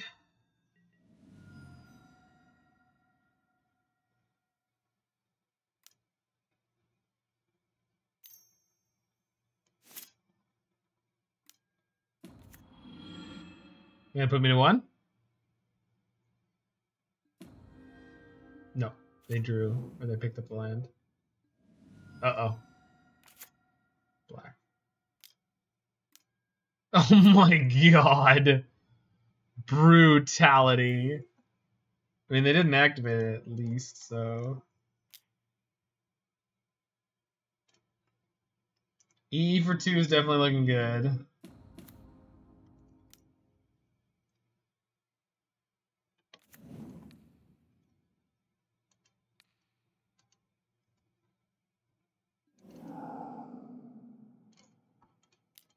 I have to pop it now. I mean, I could pop it after they draw, but that's pretty pointless.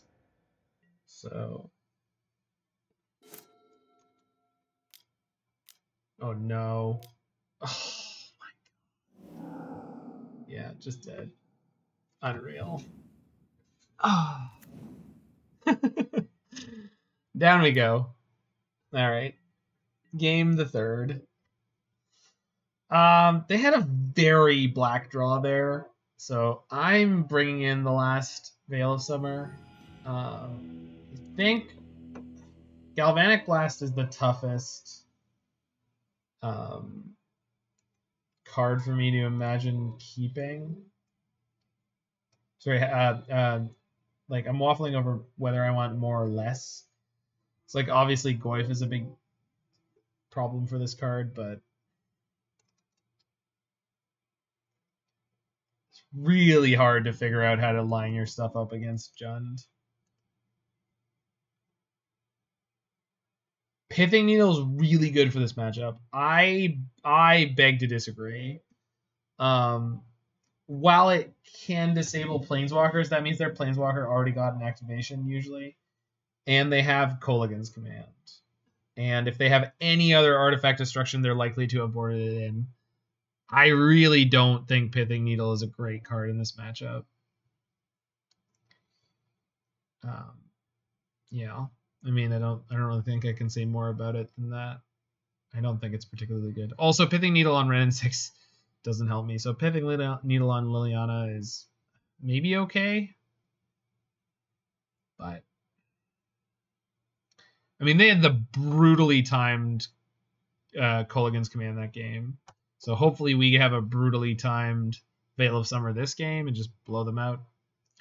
If I had Veil of Summer when they went to kill my Urza, or when they went to push my... They pushed my Urza, they dreadboard something else. I'm not sure. But I think it's really hard to say something like Pithing Needle is going to be great. I do not want a mulligan. Right. I mean, this hand is really good if they don't have turn 1 discard.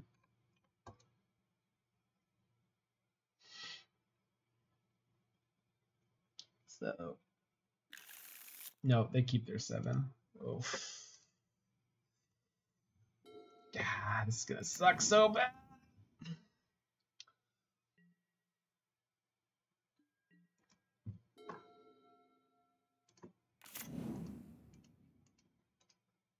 Mm-hmm. All right, so we're already in top deck mode.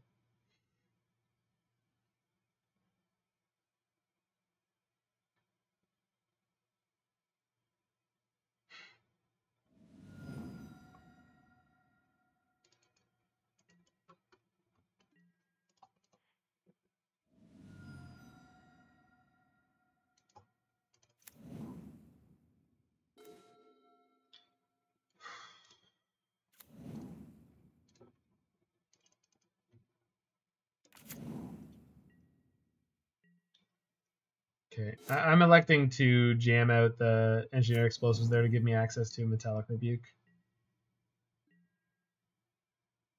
I'm not going to crack the Heath.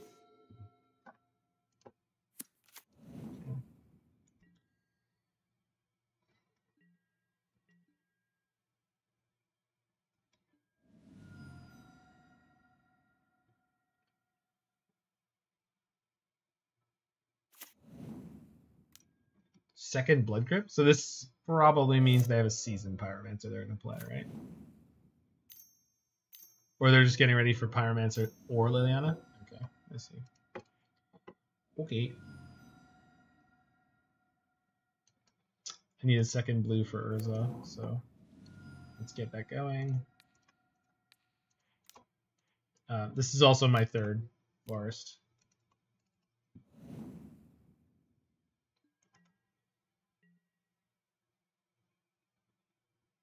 Okay. It's a pretty good draw. Let's hope that they don't have the immediate out again. Because they did in game 1. This is... They can easily beat this if they have a hand as good as game 1. Oh, that's... That, yeah. Alright. That... Wow. Okay. Almost anything off the top. That's almost anything. It's not what I wanted, but it's almost anything.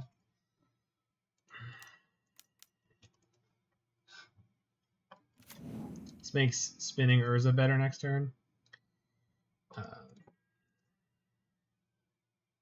think I'm only attacking with the Construct because if they play a Blood Braid, there's a good chance I want to block it with Urza because my life total is kind of more relevant than theirs with the Clothness in play, which is going to unbalance the life totals very quickly.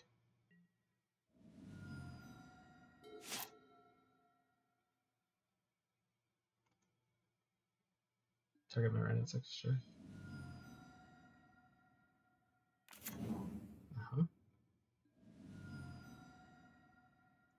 So I'm assuming we're seeing Bloodbraid here, and then I just needed to flip a black spell.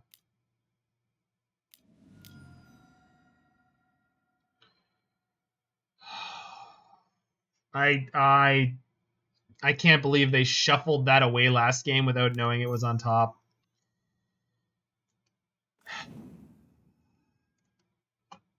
I mean I can't beat that. And last game they shuffled it away when they needed to draw land. Partially because I incentivized them to do so, but like, jeez, that was tough. That was a tough loss. I actually forgot about it from game 2, to be perfectly honest, but I don't think that there was any world where that wasn't the right way to play that hand. You have to deploy to the board against Jund and hope to get enough of a board presence going that they can't take it apart like we did in game 1. And and they just happen to have the damnation there.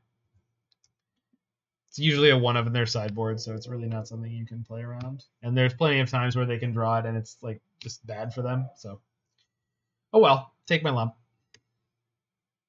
First time I played this deck, I started off 0-2 and then made it out to 3-2. So this is kind of par for the course. It's very scrappy.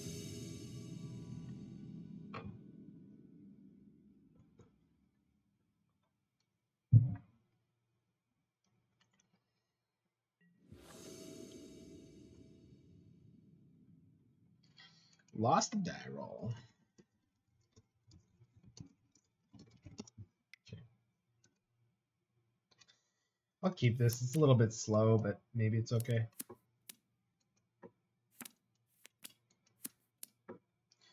Certainly all right in the dark.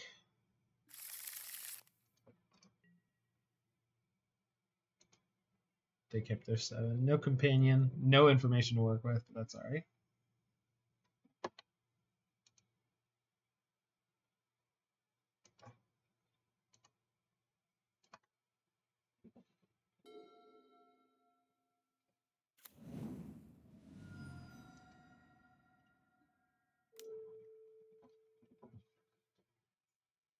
Oh no. Hopefully it's blue-red prowess.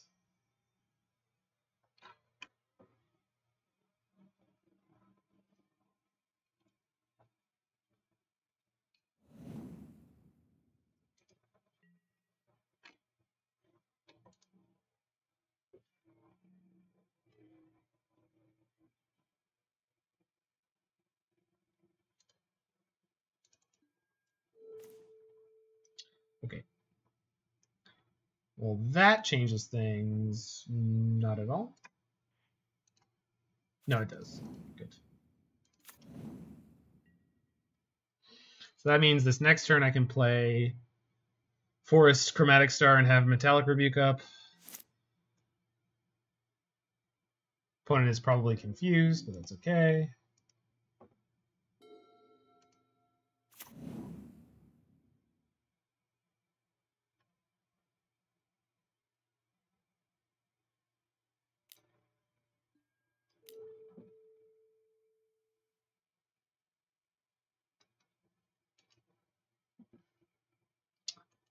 Ah, Storm. Well, the Donksmith said he doesn't lose to Storm, so maybe I can do that. Maybe I can just magically not lose to Storm.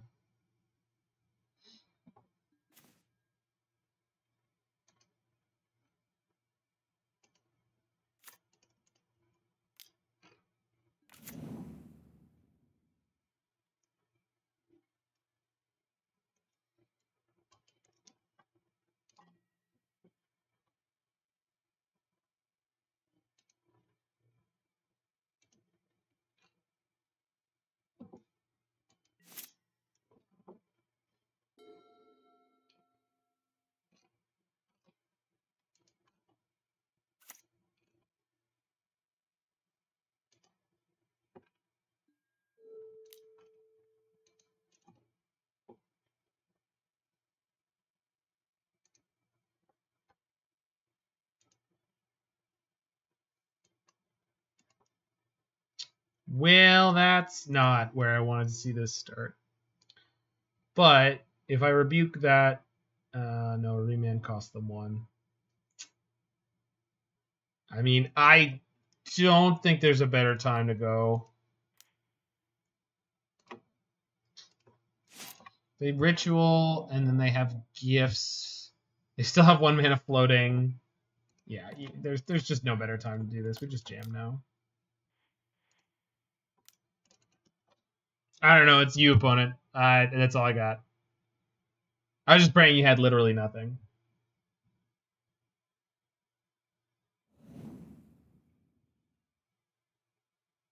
Manamorphose, ritual. Oh my god. They have 2 cards left. Salundi Vision. They only have red mana. They need to find specifically Past in Flames to go off this turn. Unreal. Salundi Vision. You go, girl. Gifts ungiven. Alright. Not going off this turn? Good. Good.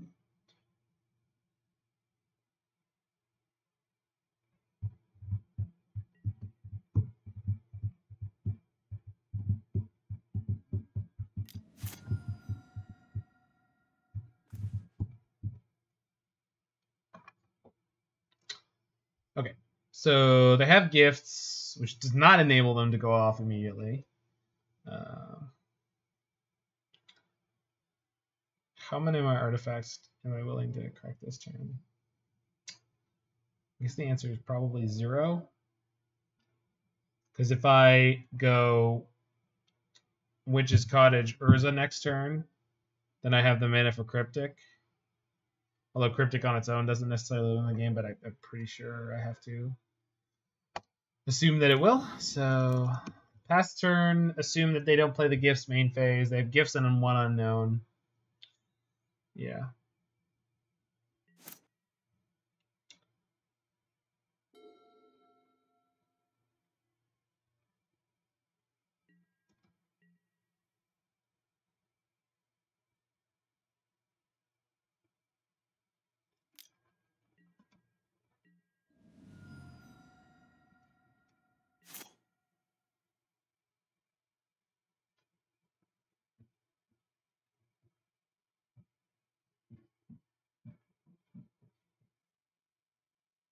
Are they going to upkeep gifts me? Wild.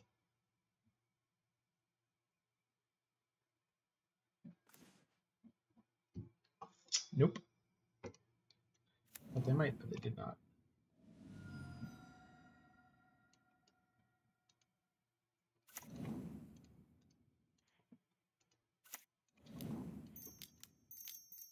Urza. Oh. I think they F6 there. So if they play gifts, I'm pretty sure I go counterbounce your brawl.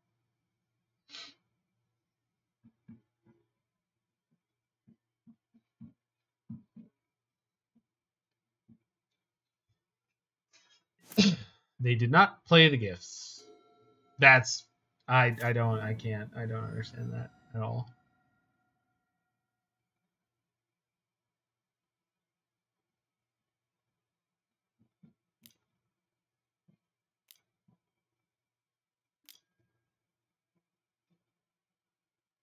They shocked the land this turn.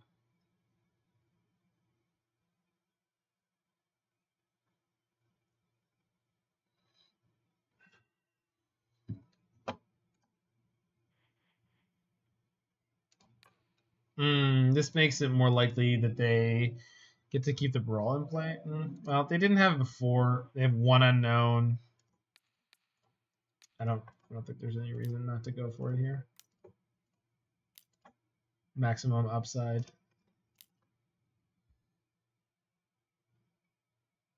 The remand doesn't blow me out totally here. Okay, good. Great. Nice. Sick. Cyber awesome.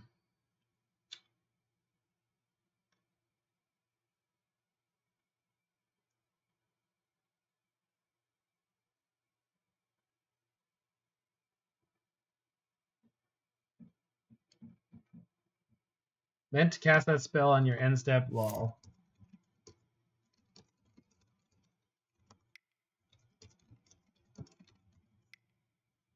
I thought they would have, is what I told them, but then they didn't.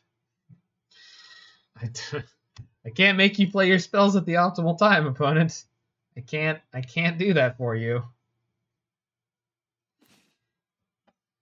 It's not a power that I have.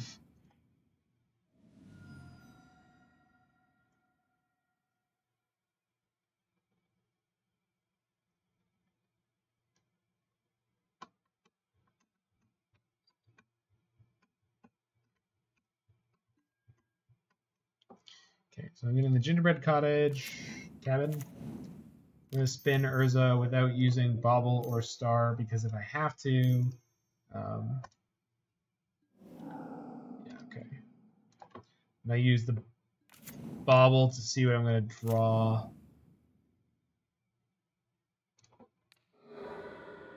Metallic Rebuke. Perfect. Good one. Yes. Yes. Attack. I only need 3 mana? I only need 3 mana. And if I keep the construct back, it doesn't help me enough against a remand. So.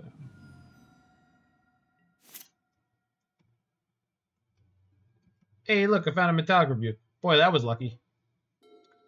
Yeah, 1 in a million shot on that one. Okay. They play Brawl, they have 2 cards in hand. If it is Ritual and Past in Flames, Ritual goes 1 into 3. Past in Flames costs 3, and they have 2 floating. This is fine. Good. Next turn gets...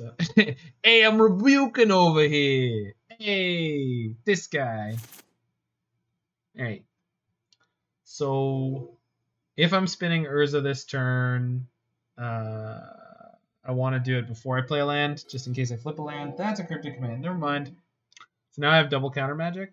So we just go this into this, and I attack for semi-lethal. Hey, block me, opponent. You won't. You see this guy over here? You think he's gonna block me?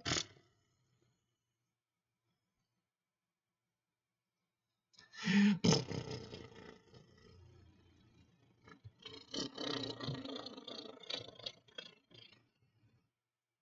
blood.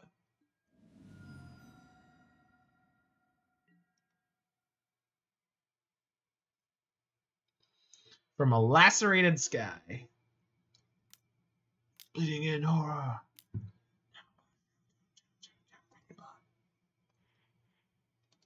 Let's do this one while they're tapped down. Bloop. GG. Not yet, but almost.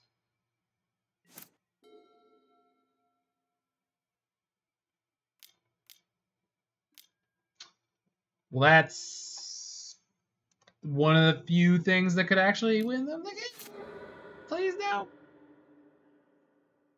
Did I just make a mistake? Maybe made a mistake. Because I guess if they have remand... Oh, I can just recast the Cryptic. If I want to win the game next turn, I have to bounce their Brawl.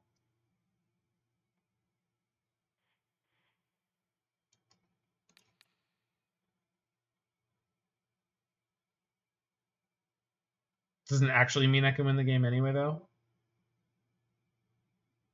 So let's just counter. Oh, I can counter tap their team. There we go. And I can just recast the Cryptic.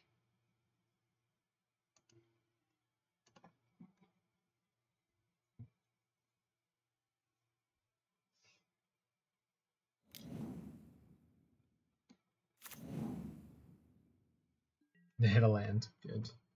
Good.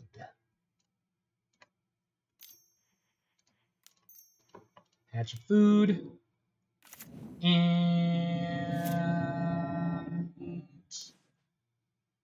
kill ya. Bonk. Go team. Alright, so potentially they could have been able to win that one, but they punted in multiple places. I don't feel great about this matchup, but if Ryan says that he's never lost it, I will believe him.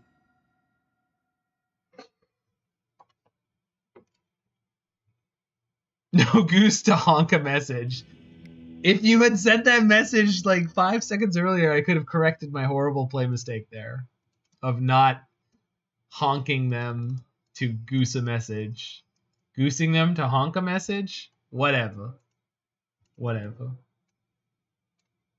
I should have goosed them to honk a message. I can't. Yo, listen.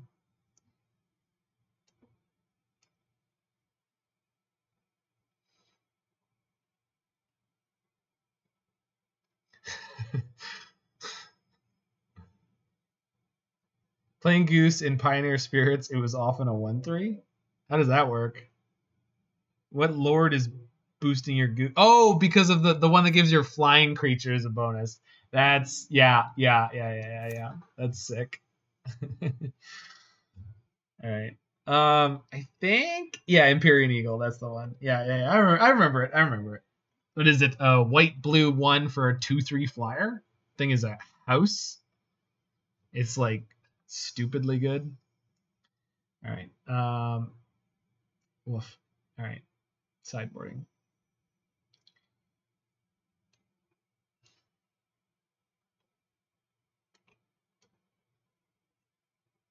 Man, it feels so weird to cut like some of the engine cards.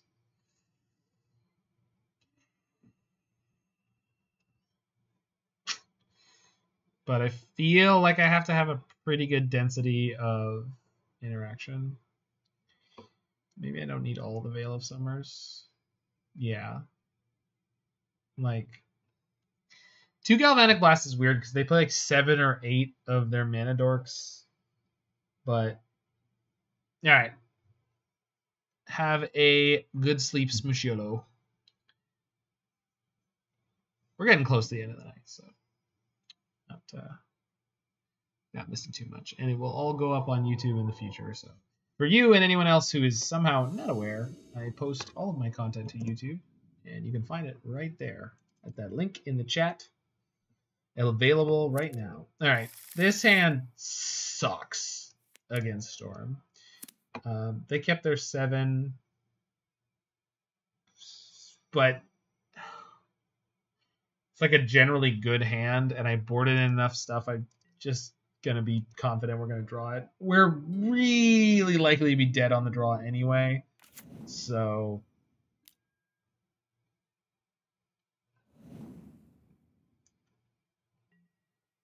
which is not an excuse for not mulliganing this hand for one that actually had some level of interaction. But I'm bad. So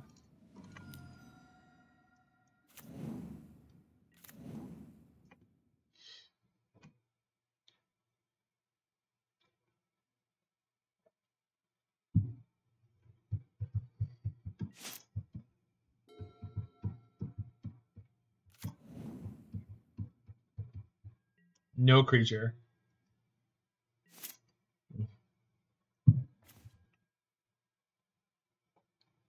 Galvanic Blast. Maybe they boarded into the Aria Flame. Hey! Holy sweet jumping. You can run, but you can't glide.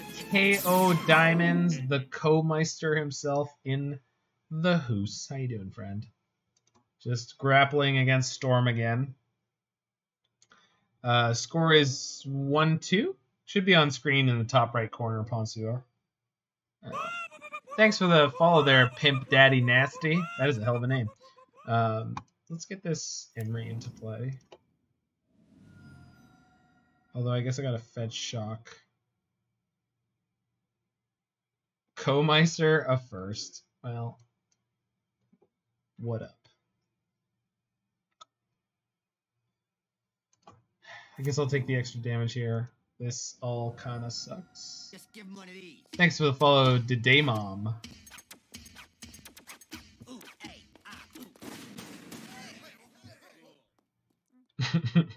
I love that. Here comes the remand. Mystical Dispute. Man, that would be a problem if I didn't have a backup Emry. Of course, it's probably a problem because I'm about to die, but, you know, beggar not chooser. I left in all the cryptics this time, right? I did. And I have 3 engineered explosives, so if they do deploy Aria of Flame, we have a chance. Not a great chance, but a chance.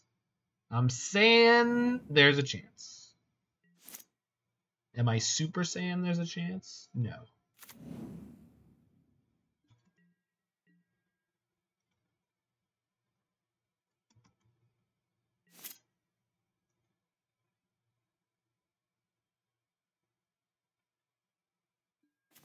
Am I saying Vegeta is the hero we all really deserved? I mean, I didn't say that, but if that's what you heard. Okay.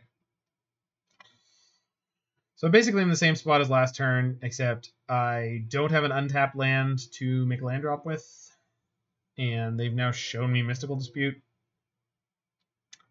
I would like to have Rebuke up. Your eye on the Rebuke in the sideboard. The thing is, Jesse Fuller, it's really hard to balance needing like Galvanic Blast and Metallic Rebuke and wanting Veil of Summer and like there's so many different pieces of interaction we need in this matchup that it's really difficult for me to figure out like what is ideal against Storm. Storm has so many cards that we can hose in different ways with the different cards in our deck. And I don't know exactly how they're going to sideboard, right? Like, for all I know, they're going to play Thing in the Ice. And then I'm going to get beat up good. I guess since I had the land drop for this turn, plus the Emry Summoning Sickness thing that I usually talk about, this was maybe not the right play, but I got away with it. So, for anyone curious, I do not believe... Yeah, I can't Metallic Rebuke on this board, unfortunately. But I do have Galvanic Blast, so.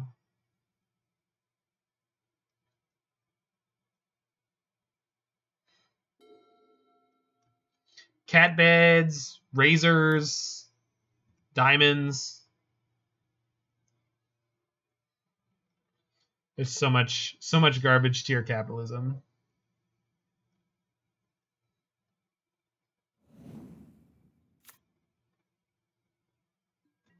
Oh my god, they're passing? What is happening over there?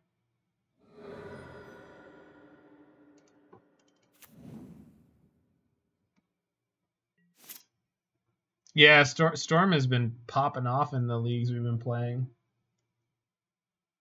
I had not seen so much Storm in a long time.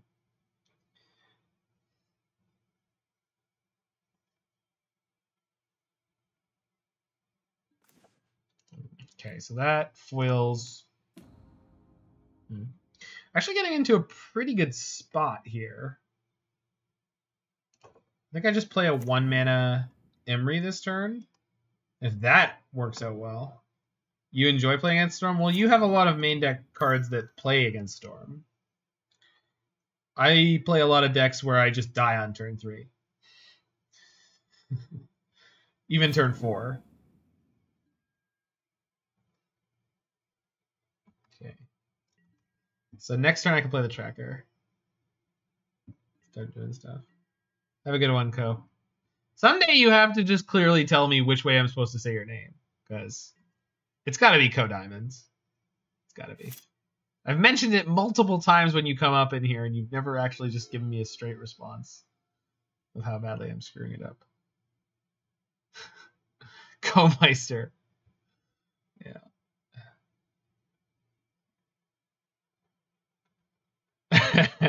You look at your Storm opponent and say, what are you going to do? Kill me. And sometimes they say yes.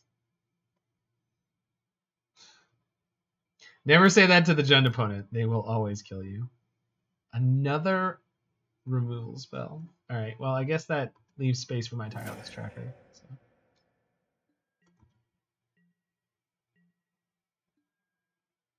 KO diamonds. That's what I thought. Though for the life of me, I couldn't tell you why.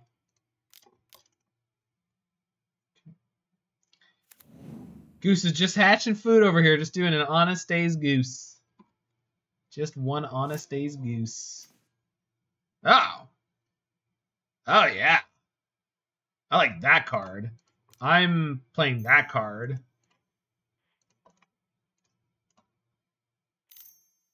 With Rebuke backup. Although if they remand it and I counter the counter, kind of end up a creek. But I can't just sit here forever.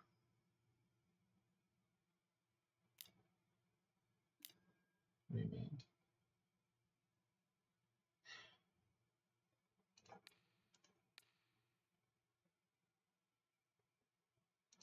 This really leaves me with like absolutely nothing, huh? All right, fine. Do it again next turn. Thought this was Magic the Gathering, not Farming Simulator. Listen. Sometimes you gotta sit and raising geese. Alright. How many rituals into Past in Flames do they have? 8? I'm counting 8.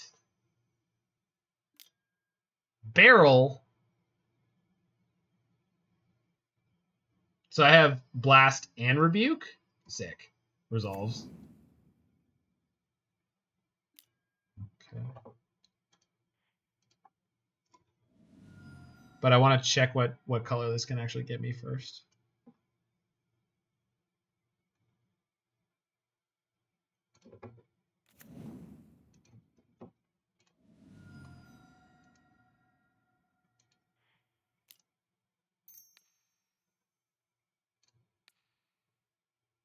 Oh, no, no, no. Oh, no. Oh, I don't have enough artifacts. I made it dumb. Don't notice, opponent. You will never, ever notice. You will not notice. You will not notice my failure.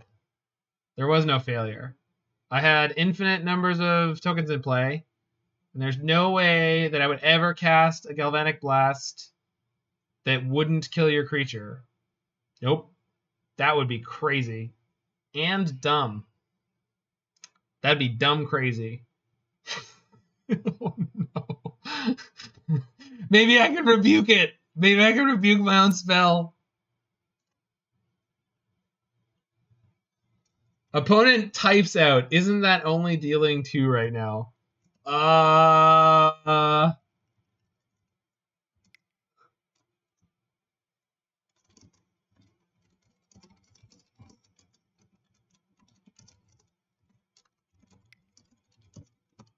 It requires me to have 3 artifacts to play to deal 4. That's what I told them. This is tournament compliant. You have only 2 right now? That seems to be the case. No, I don't think you're missing anything.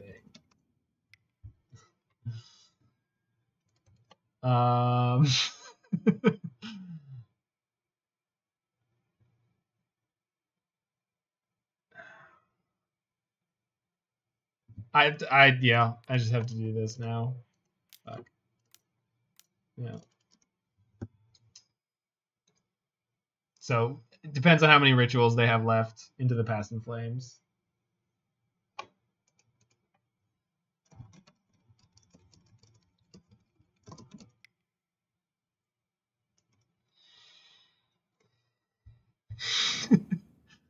Oh! Oh no. Nothing ever mattered. Oh.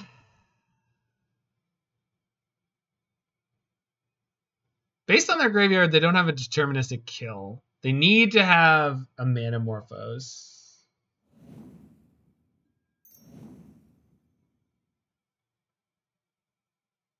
Oh. Oh, yeah. Yes. You got it. Deal. Does anyone see a problem with this? I don't see a problem with this. This is A+.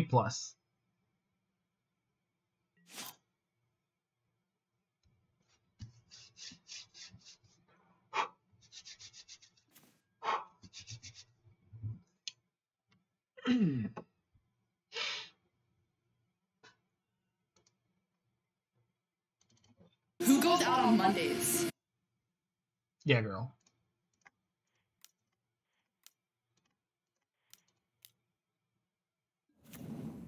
I'm gonna lose my construct this way.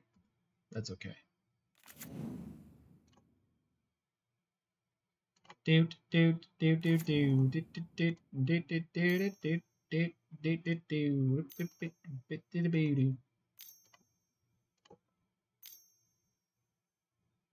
Bye, friends.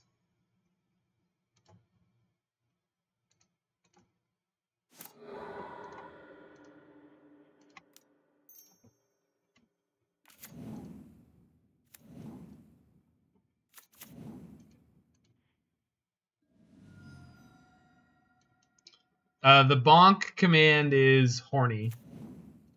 The bonk command is horny. That's the command you want there, Mike. Exclamation point horny is the bonk command.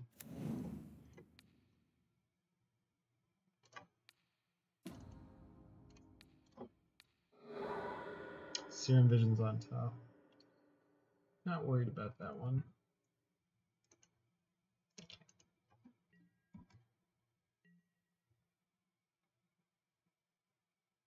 Yeah, I could have Mike. I've done that before. Cost of making bonk command a honk command. We could just add a honk command.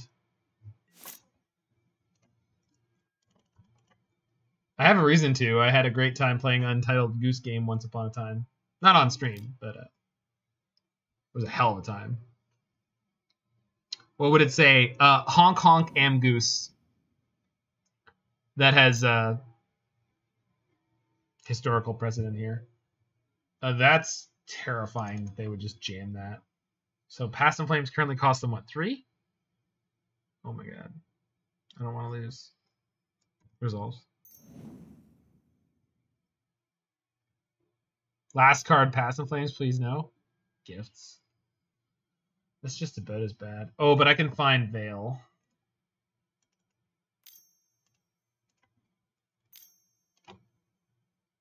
So Goose still gives me mana. So I have like a lot of outs here. A lot.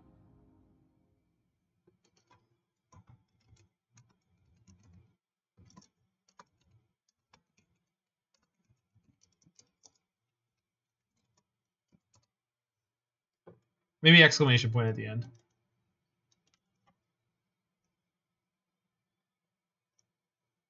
The Goose once collected all the Dragon Balls. Nothing noticeably changed. This made most people very uneasy.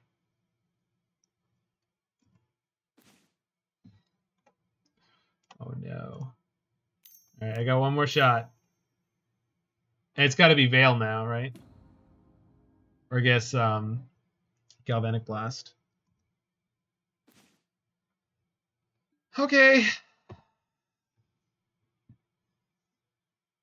I think I'm super duper ultra mega dead, which is really, really frustrating.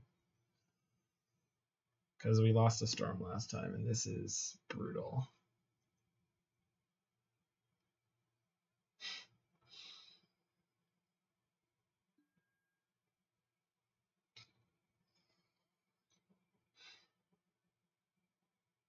It's not possible to brick them. It's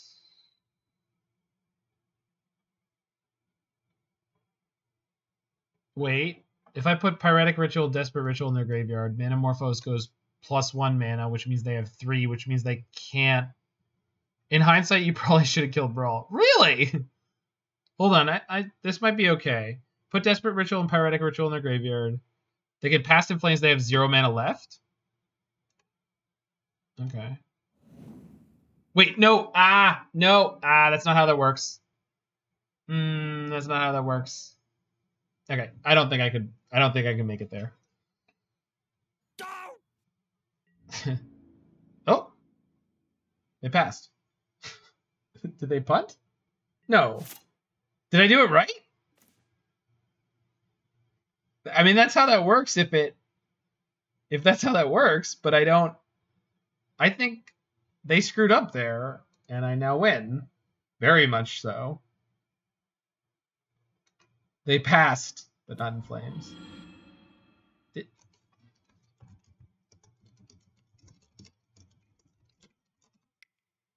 Did you not have one? Okay, they had 1 mana flood, and they won 1 mana. Manamorphose puts them up to 3 + 1. Past in Flames costs 3 from the hand.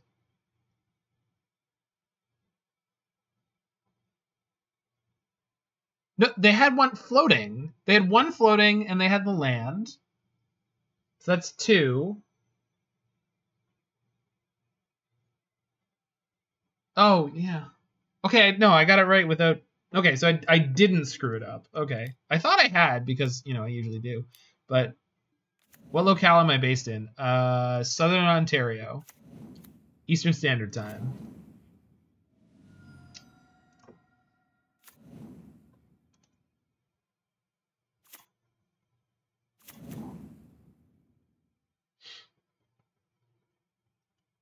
Okay, so now I just go attack and maybe have lethal.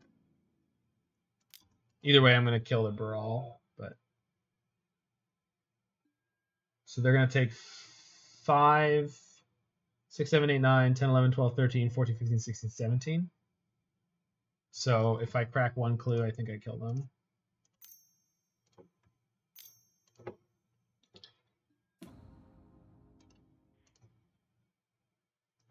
That's a good draw. 6 puts them to 12.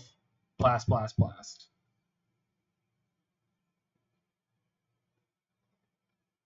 Okay.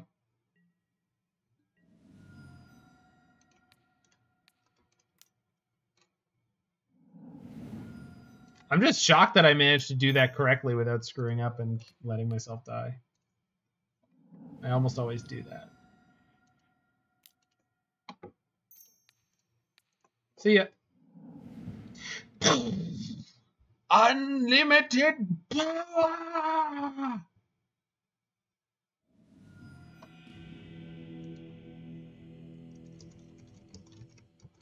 Yeah, so I mathed it out correctly from the first. But then I second guessed myself for whatever reason. I knew that putting the Morphos and no, I just did the math right the first time, which is you put the Morphos and the Past in Flames in their hand, and then they have to Morphos and hit a ritual. Which if they did, I was super duper ultra mega dead. But if they didn't, which they didn't, then you win. Or they didn't try. They should have checked at the end. Well, maybe. I don't know. Depends on the kind of player they are. If I were them, I would have checked after not gripping or ripping there. Sven Sphere Sven at the 1 and 3 bracket. Unusual.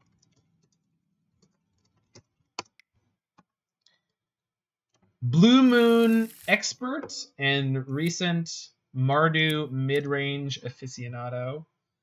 Can I keep this against a discard-based deck? No, but I'm not going to assume they're actually on that. Also, we could top deck whatever we need because we're awesome, right? Anyone think we're awesome? I think we are. KO Diamonds thinks we are. Well, he keeps rating me because he's a good dude. Got a stream full of awesome people. So that's nice. That's nice. Makes coming out here and creating content all that much easier.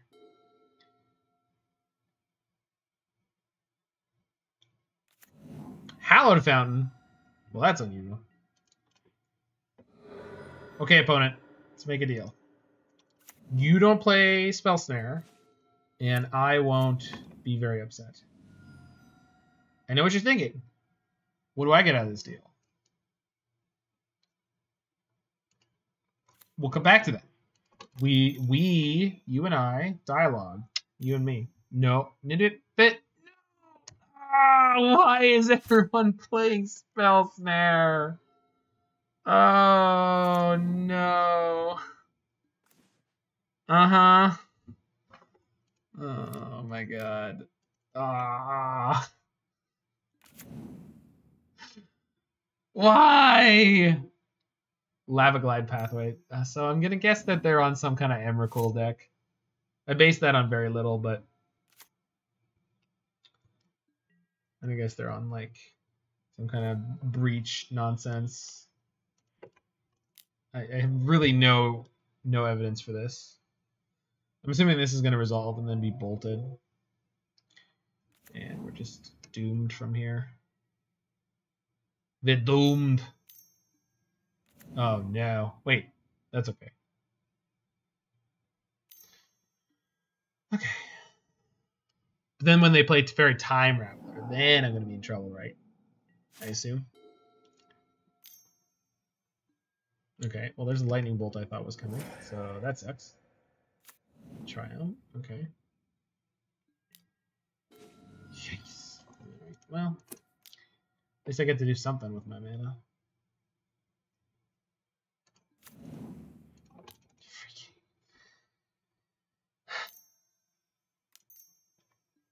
Oh, this is yeah, this is wonderful. All because of spell snare. Not even the dignity of a force negation. And I can't Metallic Rebuke here. Okay, well, this time it resolves. But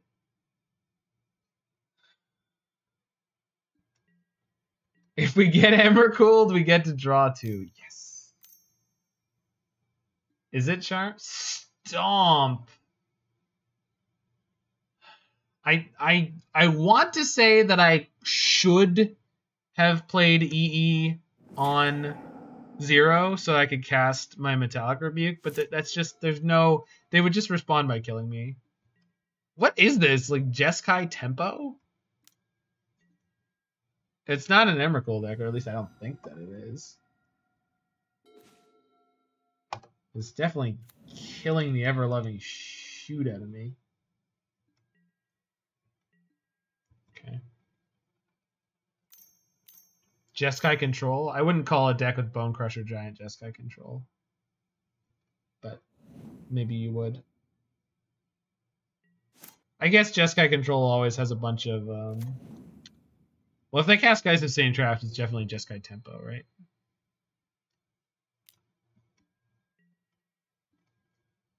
With the real tipping point being if they play Spell Queller. If this is Big Teferi... No, it's just a Bone Crusher. Wait, I should have countered that. Damn it. I'm just off my game. I'm just buying into the myth that I'm totally dead here, which is not really a myth at all. Sorry, I just tilted there. On closer inspection, the deck has loafers. Hey, look at those shoes. Yeah. Brutal. I would say that's Jeskai Tempo, especially with the remands. The control deck doesn't normally play remand. Play harder counters. Well, that sucked out loud. Alright. Galvanic Blasts. I'm up 5 cards. Cryptic, Tracker, Amber.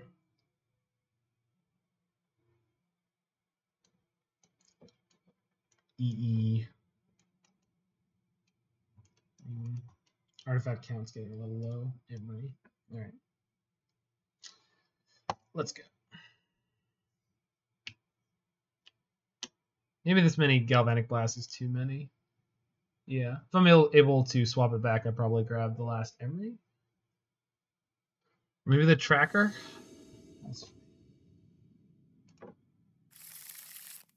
I also think bringing in all the Veils is probably a mistake again, but whatever.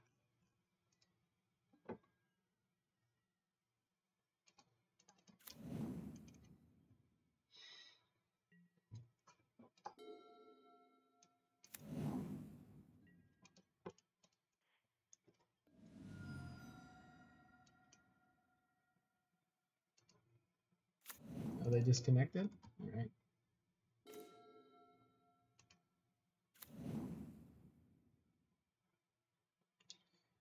Now I have a Veil of Summer, so I really want to wait on... I want to wait on this Wrenn and Six till next turn where I can guarantee that it resolves. If I can resolve the Emry now, it's probably worth it.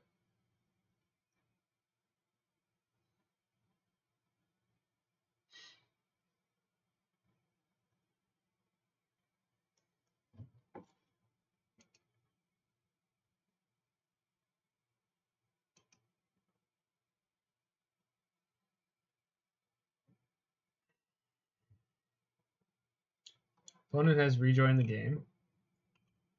At least it said they did.